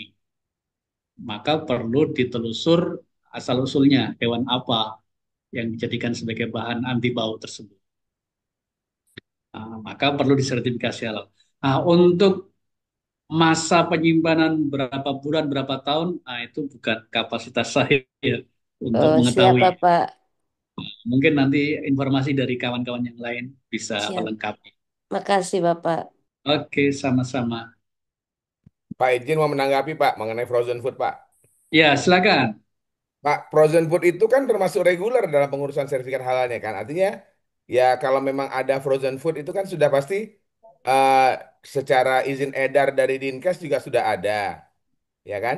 Nah, frozen food itu kan juga termasuk SH-nya reguler. Nah, Ya, artinya di situ kan kalau dari Dinas Kesehatan izin edar itu kan paling berlaku 1 tahun kan Pak. 1 tahun paling dikasihkan sama mereka 365 hari untuk frozen itu. Setahu saya ya Pak ya. Selama ini mendampingi izin UMKM seperti itu Pak. satu Jadi tahun kan itu masa apa? ini Pak expired ya Pak. 1 tahun Pak. Expired untuk izin edarnya atau Bukan untuk ininya, untuk produknya Pak. Diberikan oh oleh Dinkes itu produknya? 1 tahun Pak. Ya, maksimal Hmm, untuk frozen food. Artinya kan bisa, artinya kalau memang frozen food itu sudah beredar, kalau sudah punya izin edar kan bisa dilihat dari expired date-nya Pak. oke, Gitu. oke. Ini masalahnya Ibu tadi mungkin belum ada expirednya. Misalnya dia daging beli kemudian disimpan di kulkas gitu. Ya, betul. Gak ada expirednya karena cuma dibutuhkan sertifikat hewani aja, RPH-nya itu. Jadi saya sudah Hmm. bilang eh, alangkah baiknya memang ada standarisasi kan gitu. Biasanya setahu saya Oke, 6 bulan gitu untuk daging itu. betul. Biasanya kalau dia eh, tidak hanya jual jasa penyembelihan, tapi jual produk juga. Itu biasanya harus ada keterangan expirednya. Oke, Oke, baik. Izin Pak Yai, ini mungkin oke. ada beberapa yang belum menyampaikan pertanyaannya. Saya izin menunjuk Ibu Iya, Widya Stuti. silakan. Silakan. Widya Stuti dari Astra Latindo, silakan di-mute, unmute. Ya. Baik, Bapak. Assalamualaikum warahmatullahi wabarakatuh. Waalaikumsalam, wabarakatuh. Bapak mohon izin bertanya. Mungkin pertanyaan saya agak mirip dengan Bu Hani yang sebelumnya. Kebetulan kami pabrik untuk barang gunaan, di mana hampir 90% bahan baku kami itu impor. Nah, pada saat saya mau melakukan penggunaan bahan baru ya, Pak ya, itu kan biasanya kita melakukan pengajuan dulu ke Serol. Nah, memang untuk bagian administrasinya itu memang agak kesulitan, Pak, untuk terkait MSDS misalnya kami sudah melampirkan, terus Prok Animal Free-nya sudah melampirkan, tapi ternyata di MSDS itu masih kurang jelas terkait karakteristik bahan baku yang kami gunakan. Nah, itu biasanya dari pihak pabrik itu agak kesulitan, Pak, atau bahkan kita sudah melampirkan flowchart, tapi memang kalau flowchart dari produsen itu dia sifatnya umum, tidak spesifikasi. Nah, itu untuk dari kami dari pihak pabrik sendiri untuk bisa melengkapi administrasinya bagaimana ya Pak ya? Kalau salah satu persyaratan itu kan ada kajian bahan baku. Nah, untuk Hmm. menyusun kajian bahan baku yang benar itu seperti apa ya Pak ya? Karena memang selama ini saya hanya berdasar dari jurnal saja Pak. Baik, terima kasih Bapak. Oke, mohon maaf banget, saya tidak berkompeten untuk menjawab terkait ini ya. Mungkin Ya Pak, nanti nggak apa-apa Pak. Baik. dengan auditor halal atau Mm-mm. dari si halal ya. Nah, Ya, oh, nanti baik ada Bapak, yang baik, baik. dilanjutkan. Baik. Selanjutnya izin Pak Terima kasih Yai Bapak. dari Sama-sama. Ibu Rasdiana. Silahkan untuk on mic. Assalamualaikum warahmatullahi wabarakatuh. Salam. Waalaikumsalam wabarakatuh. Bapak, maaf saya mau bertanya. Tadi Bapak sempat singgung tentang PDAM. Nah, kebetulan saya salah satu penanggung jawab di industri kosmetik. Kebetulan untuk air sendiri, kami menggunakan pihak ketiga. Nah, untuk air sendiri kan, dia itu boleh dikatakan seralnya ya Pak, untuk air sendiri. Nah, yang Bapak katakan tadi bahwa dari PDAM pun belum ada dan belum banyak yang mengurus sertifikat halal. Nah, itu untuk nanti kan sedangkan yang kami pakai itu untuk pihak ketiganya itu dia masih tergolong kecil juga perusahaan airnya. Nah, untuk kebijakannya sendiri gimana Pak? Karena mungkin saya sebagai penanggung jawab mungkin agak sedikit kesulitan untuk minta mereka untuk sertifikat halalnya itu Pak. Karena mereka di bidang air itu sendiri. Terima kasih Pak. Nggak, yang diminta tadi PDAM-nya atau air isi ulang? Bukan air ulang Pak, jadi PDAM. Saya juga sebenarnya belum menelusuri bahwa yang pihak ketiga ini biasanya kayak kalau untuk industri saya belinya itu kayak berapa ribu liter untuk sekali beli itu dari pihak ketiga, tapi saya juga belum tahu mereka pakai PDAM atau air tanahnya langsung. Nah itu untuk prosesnya mereka kan kemungkinan tidak banyak kontaminasi ya Pak, dan mungkin mereka juga belum tahu untuk sertifikat halalnya kayak gimana. Kemarin saya sempat bertanya ke mereka, tapi mereka bilang untuk mereka belum tahu pengurusannya seperti apa. Nah itu untuk kebijakan airnya sendiri itu gimana Pak? Oke, ini airnya digunakan untuk pencucian ya, bukan sebagai Untuk bahan utama. untuk produksi, Untuk produksi. untuk produksi. Ini berarti ini bukan air dalam kemasan, bukan? Bukan Pak, bukan. Jadi kalau saya beli air, kalau saya sebagai penanggung jawab untuk beli air untuk produksi itu biasanya saya beli sekali beli itu kayak berapa ribu liter gitu Pak. Jadi mereka bawa pakai mobil yang gede itu,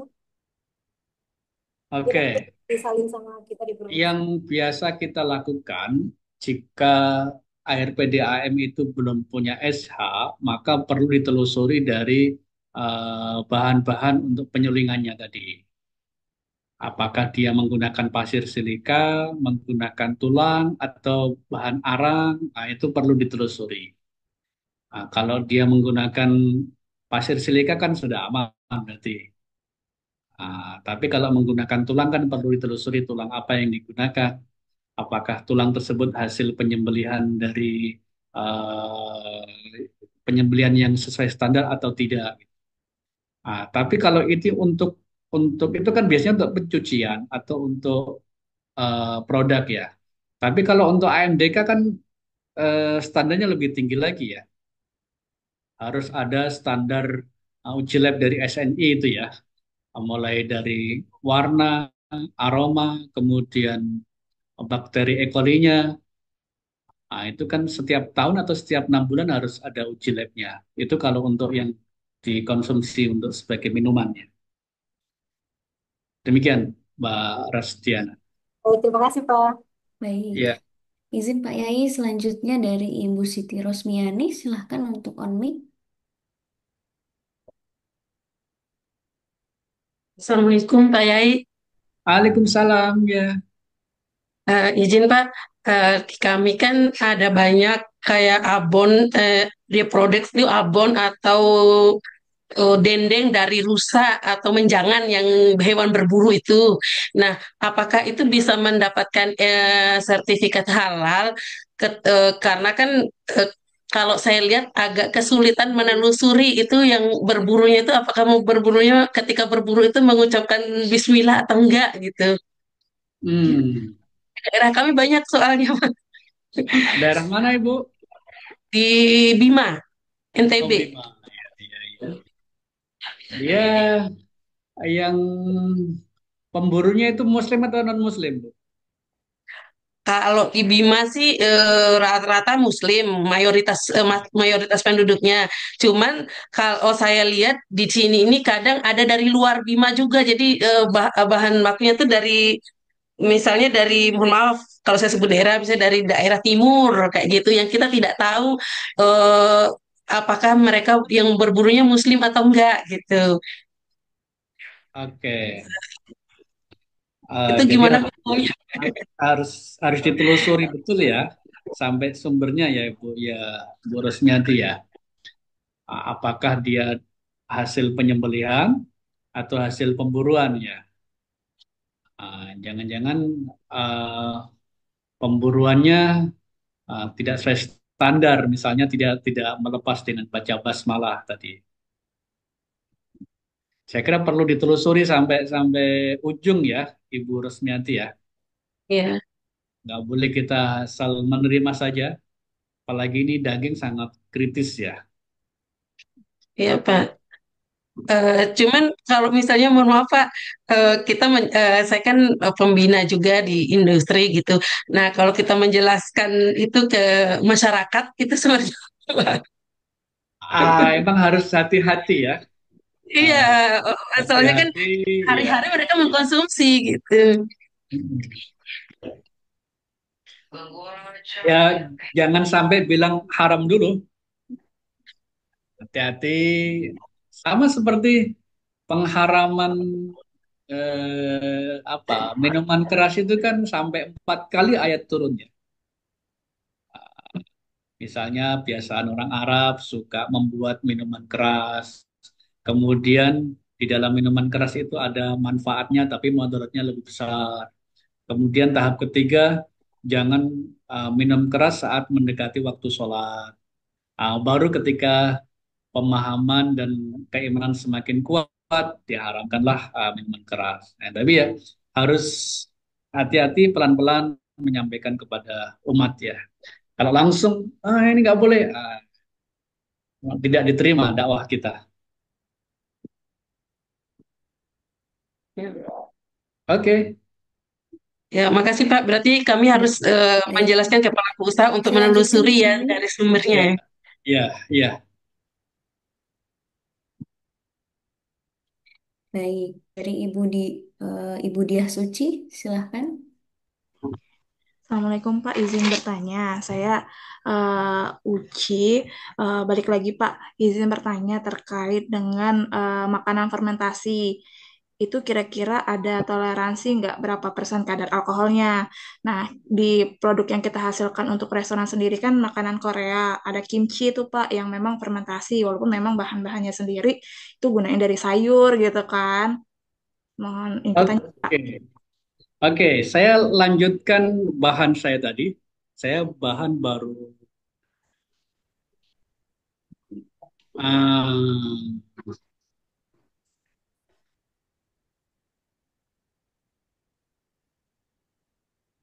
Eh, yang pertama adalah najis tadi ya. Najis itu apa saja? Tadi bangkai, kemudian darah yang dialirkan, yang ketiga adalah babi. Tiga hewan ini disebutkan, tiga jenis ini disebutkan di dalam surat Al-An'am bahwa kenapa ini diharamkan karena najis. Nah, jadi kenapa ini diharamkan karena najis, bukan karena bangkai. Bangkai kenapa? Karena najis. Atau dalam proses produksinya itu bahan yang lain terkontaminasi dengan najis atau dalam bahasa fikihnya mutanajis. Contoh misalnya eh, kopi luwak ya, kopi luwak atau herbal yang dari sarang burung walet. Nah, itu kan mutanajis ya. Maka harus ada proses pensucian.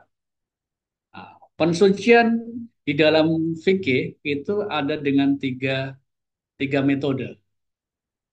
Apa saja?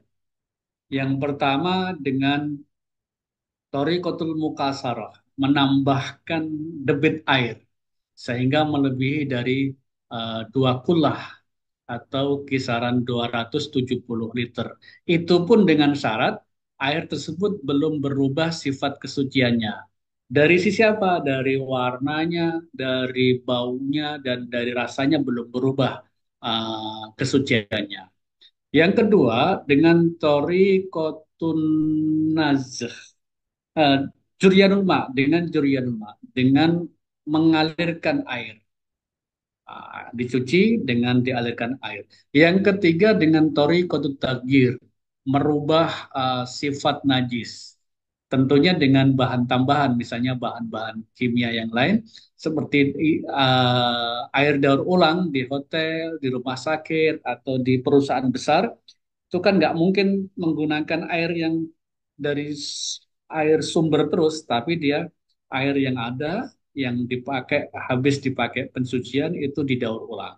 Daur ulangnya dengan apa? Dengan menambahkan zat-zat yang lain yang bisa merubah sifat-sifat kenajisan. Kemudian, kenapa produk itu atau bahan itu diharamkan? Karena tadi kotor dan menjijikkan atau al-khaba'is. Apa itu khaba'is? Wa yuhillu lahumut thayyibat wa yuharrimu 'alaihimul khaba'is. Halal di yang dihalalkan adalah yang thayyib, kemudian yang semua khaba'is itu yang diharamkan. Kriteria khaba'is itu apa? Ini kriterianya. Sesuatu yang diharamkan di dalam nas Al-Quran dan hadis itu semuanya khaba'is. Yang kedua, sesuatu yang dianggap jijik oleh orang Arab Hijaz semasa zaman turunnya wahyu. Dan yang ketiga, sesuatu yang digolongkan al-hasyarat. Apa saja al-hasyarat itu? Seperti kalajengking, ular, tikus, semut, cacing, dan lebah. Itu salah satu dari kriteria khaba'is. Kita nyambung tadi ke eh, eh, alkohol. Berbahaya, semua yang membahayakan bagi kesehatan akal, kesehatan jiwa kita, badan kita adalah diharamkan.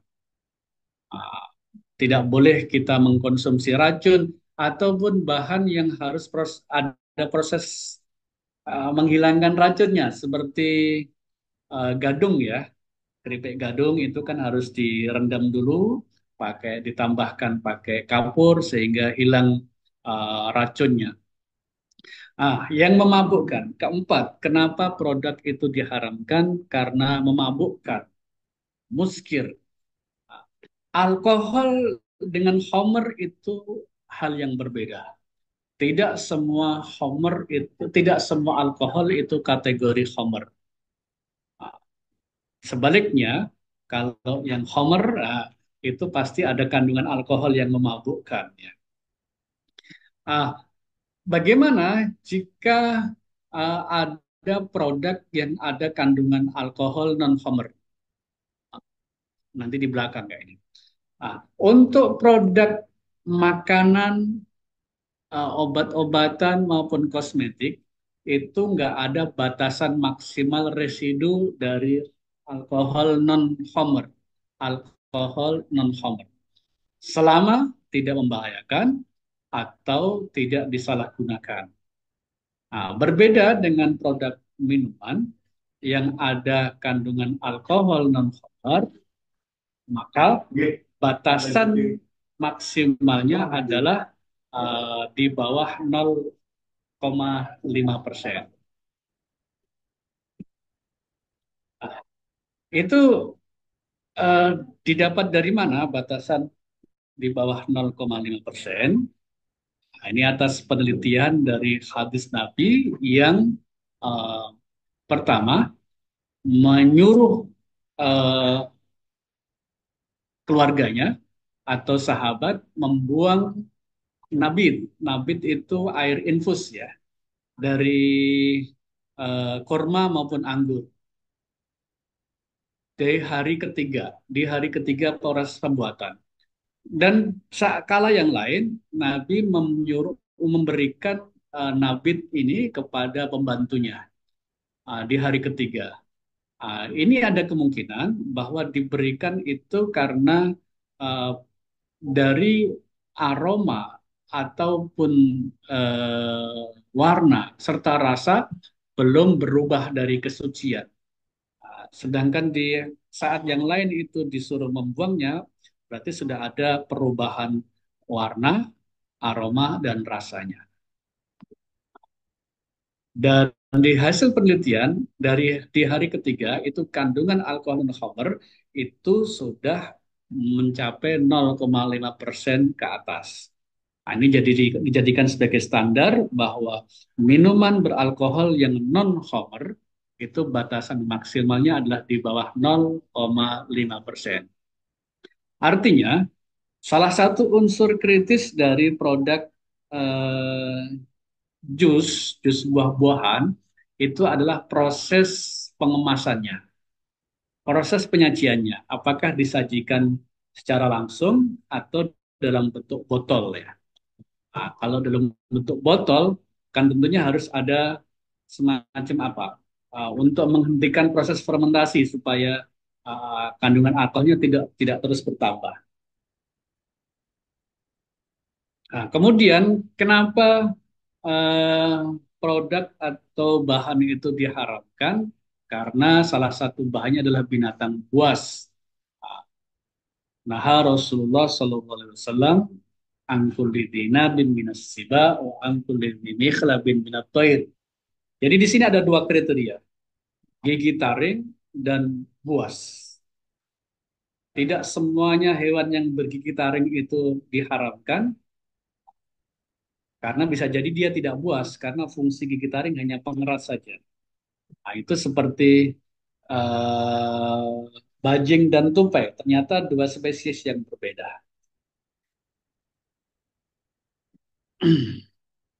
Untuk berikutnya adalah hewan yang tadi disebut adalah amfibi atau barmai, hewan yang hidup di dua alam. Di dua alam itu apa? Yang berkembang biak dan mampu hidup di dua alam. Tidak tidak bisa kita eh, pastikan bahwa semua yang hidup di dua alam itu haram. Contoh misalnya eh, rajungan atau kepiting itu bukan termasuk kategori hewan amfibi karena dia mampu bertahan di darat karena ada kandungan air yang disimpan di belakang kepalanya. Atau misalnya apa temannya kura-kura itu eh, bulus, ya. Apakah bulus itu amfibi atau tidak? Itu kan perlu penelitian. Apakah dia hewan akuatik atau hewan darat?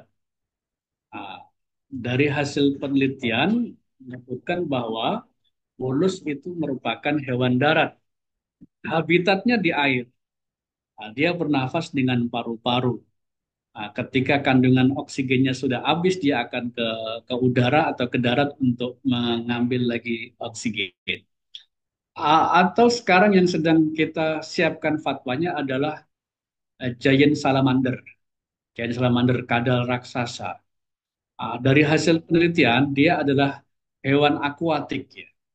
Tetapi Problemnya di situ yang pertama adalah apakah dia termasuk hewan satwa langka.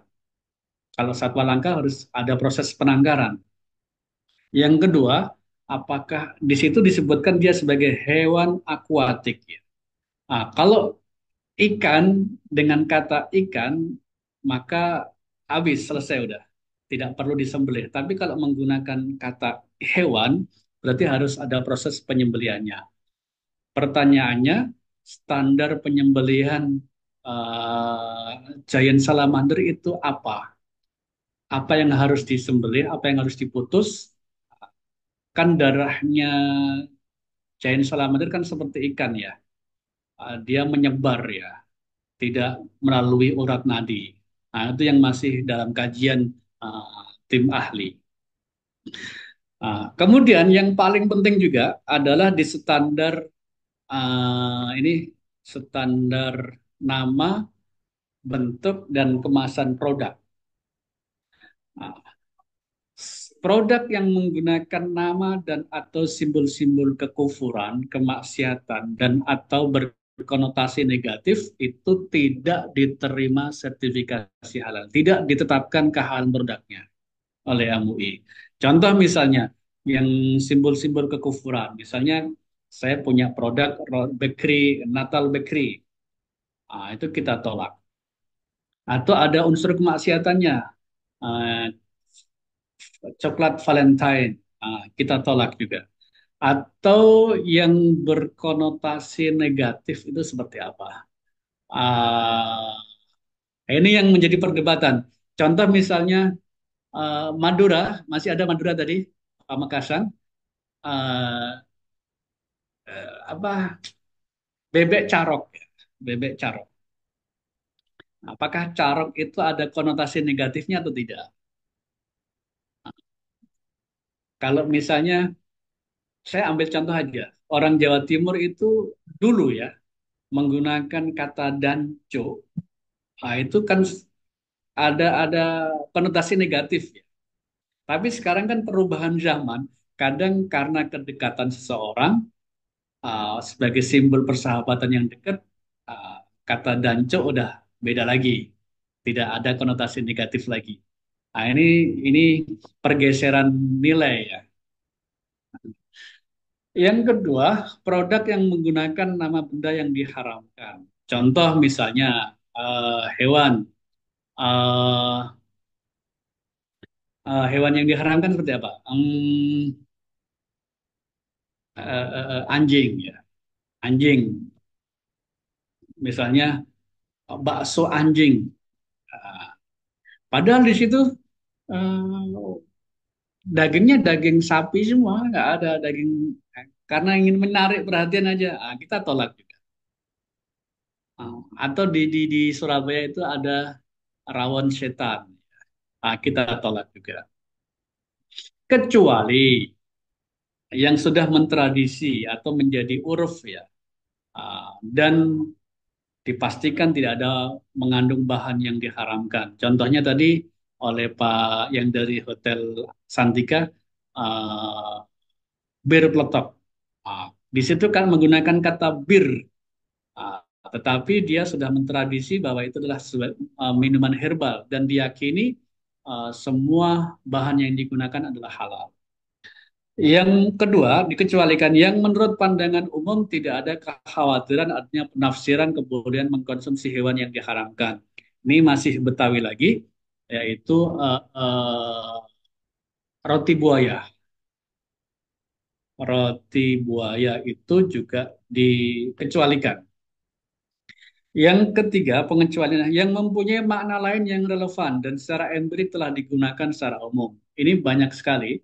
Contohnya adalah mojito, mojito. Mojito itu di Amerika Selatan itu adalah nama nama minuman keras. Tetapi di daerah yang lain berkembang itu menjadi nama koktail. Sehingga sudah ada makna lain yang relevan. Atau contohnya yang lain adalah ham ya, ham atau bacon ya. Bacon dan ham itu dulu hanya bahannya dari babi saja. Nah, sekarang perkembangan di dunia kuliner kan sudah perlu ada perubahan bahwa bacon ya daging yang diasapkan baik dari babi maupun hewan ternak yang lain. Demikian juga dengan ham. Ya. Eh, Produk yang berbentuk babi dan anjing dengan berbagai desainnya ini tidak ditetapkan hal juga. Produk yang menggunakan kemasan bergambar babi dan anjing sebagai fokus utama juga tidak diperkenankan. Kemudian produk yang memiliki rasa atau aroma unsur benda atau hewan yang diharamkan, contohnya dulu ada Black Forest ya, aromanya yang sangat menyengat, yang seperti aroma rum, aroma minuman keras, kita tolak juga. Atau produk yang menggunakan kemasan yang berbentuk dan atau bergambar erotis dan pornografi. Nah, ini biasanya produk-produk kosmetik atau produk susu biasanya juga. Susu pelangsing, nah, itu menggambarkan sosok perempuan yang sangat erotis, nah itu kita tolak juga.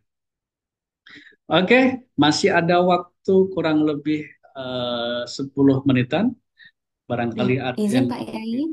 Ya, silakan. Ya, ada beberapa yang sudah raise hand. Mungkin saya izin memanggil Bu Puji.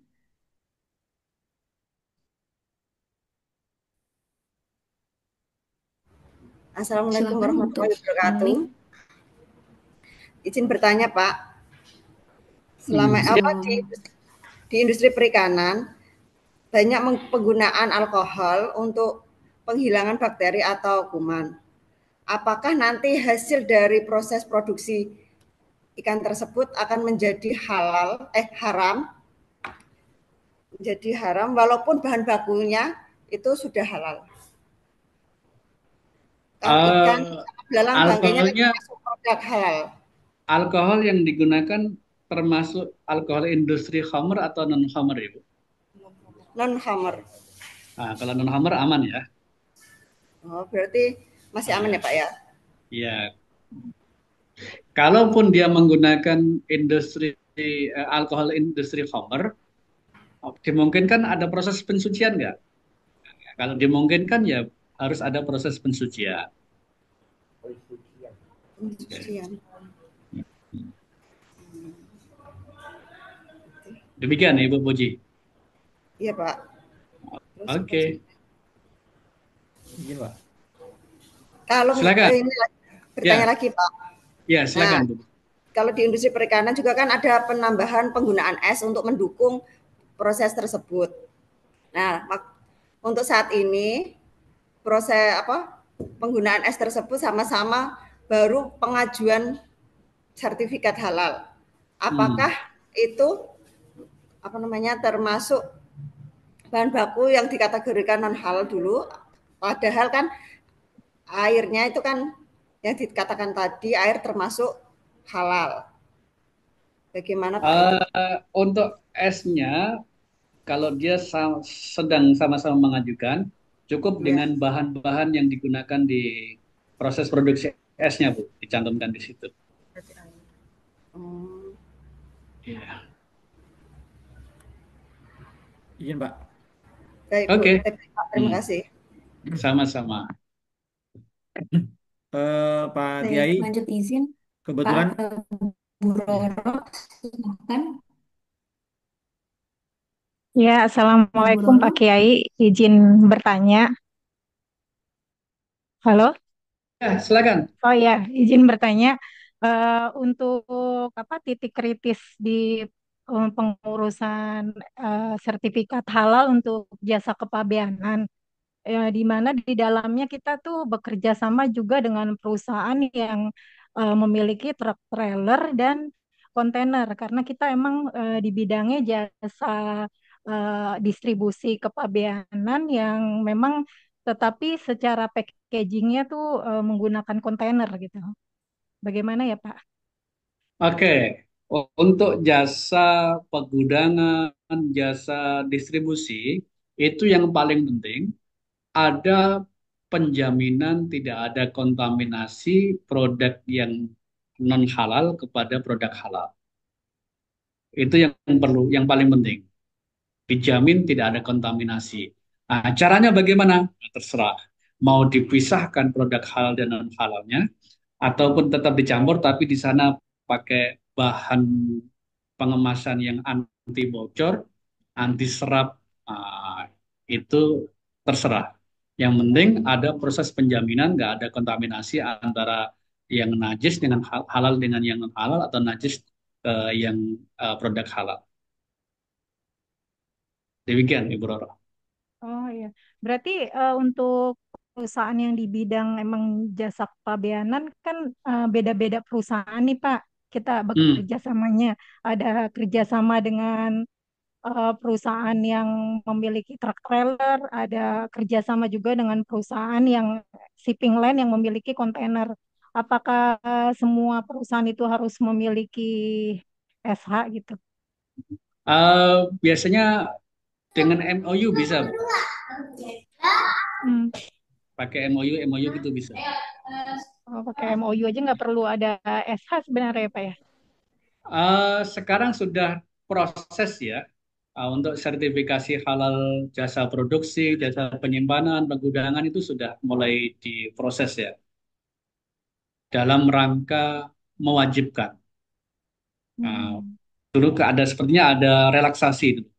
Kan sebenarnya 26 Oktober 2000 tahun ini ya, tapi nggak tahu ada relaksasi nggak. Allah alam. Oh iya ya Pak. Baik. Berarti ini ya. Oh, iya ya, Izin oke Pak. melanjutkan Makasih. Pak Yai dari Pak Henry, silahkan.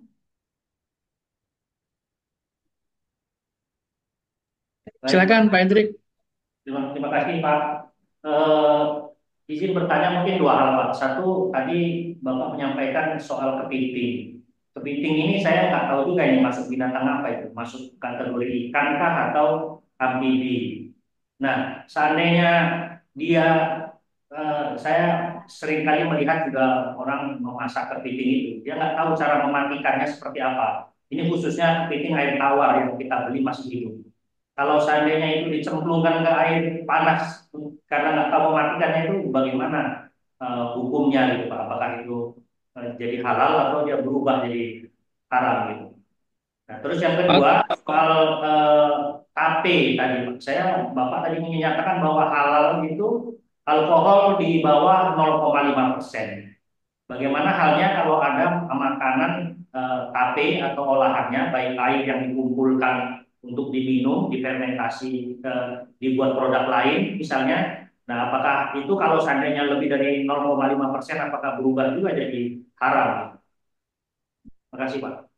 Oke, yang pertama di fatwa kita terkait dengan kepiting itu kalau nggak salah ya, nanti saya rujuk lagi, hanya kepiting dan rajungan yang dari air laut ya,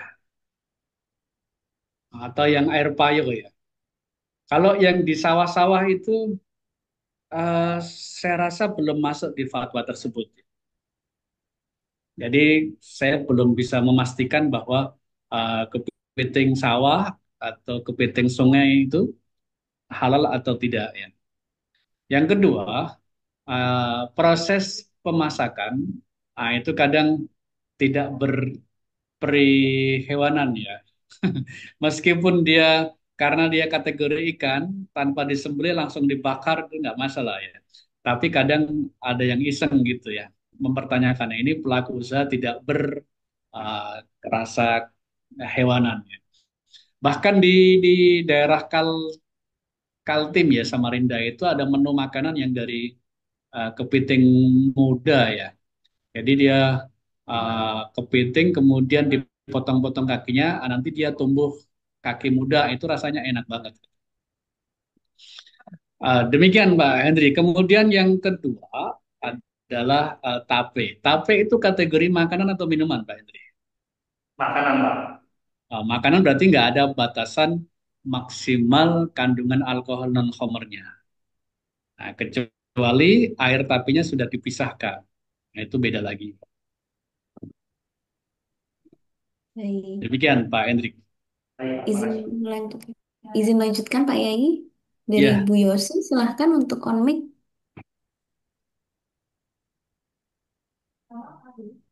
Ibu Yosi.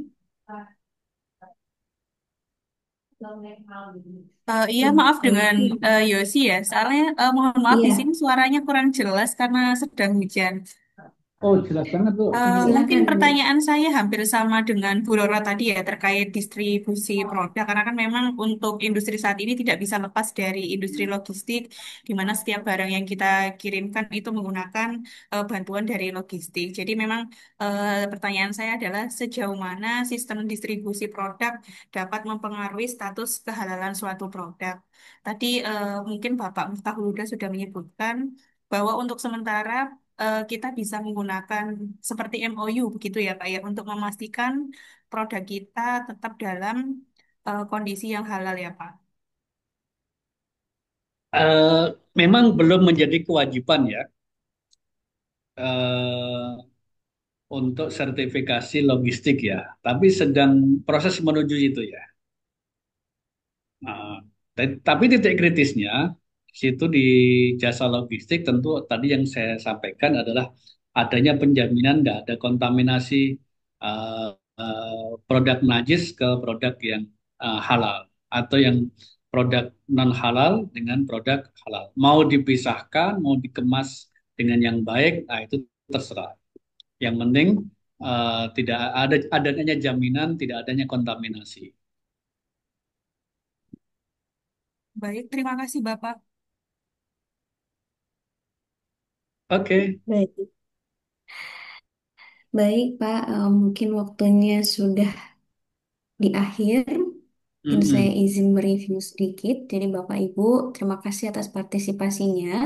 Banyak sekali pertanyaan yang masuk tadi karena dimulai dengan langsung diskusi, tanya jawab sesuai dengan pertanyaan pada case usaha Bapak Ibu masing-masing. Nah, kemudian nanti boleh silahkan materi dari Pak Yai sudah di-share oleh Ibu MOT terkait dengan konsep halal haram berdasarkan Al-Quran Sunnah dan fatwa-fatwa MUI.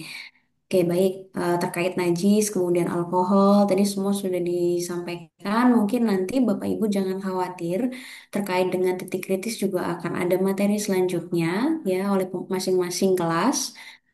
Sebelumnya terkait dengan materi nanti bisa direview kembali. Terima kasih kembali kepada Pak Yai atas ilmunya banyak sekali sudah menjawab pertanyaan dari Bapak Ibu. Nanti boleh mungkin ada pertanyaan yang ingin sampaikan ke Pak Yai bisa di list.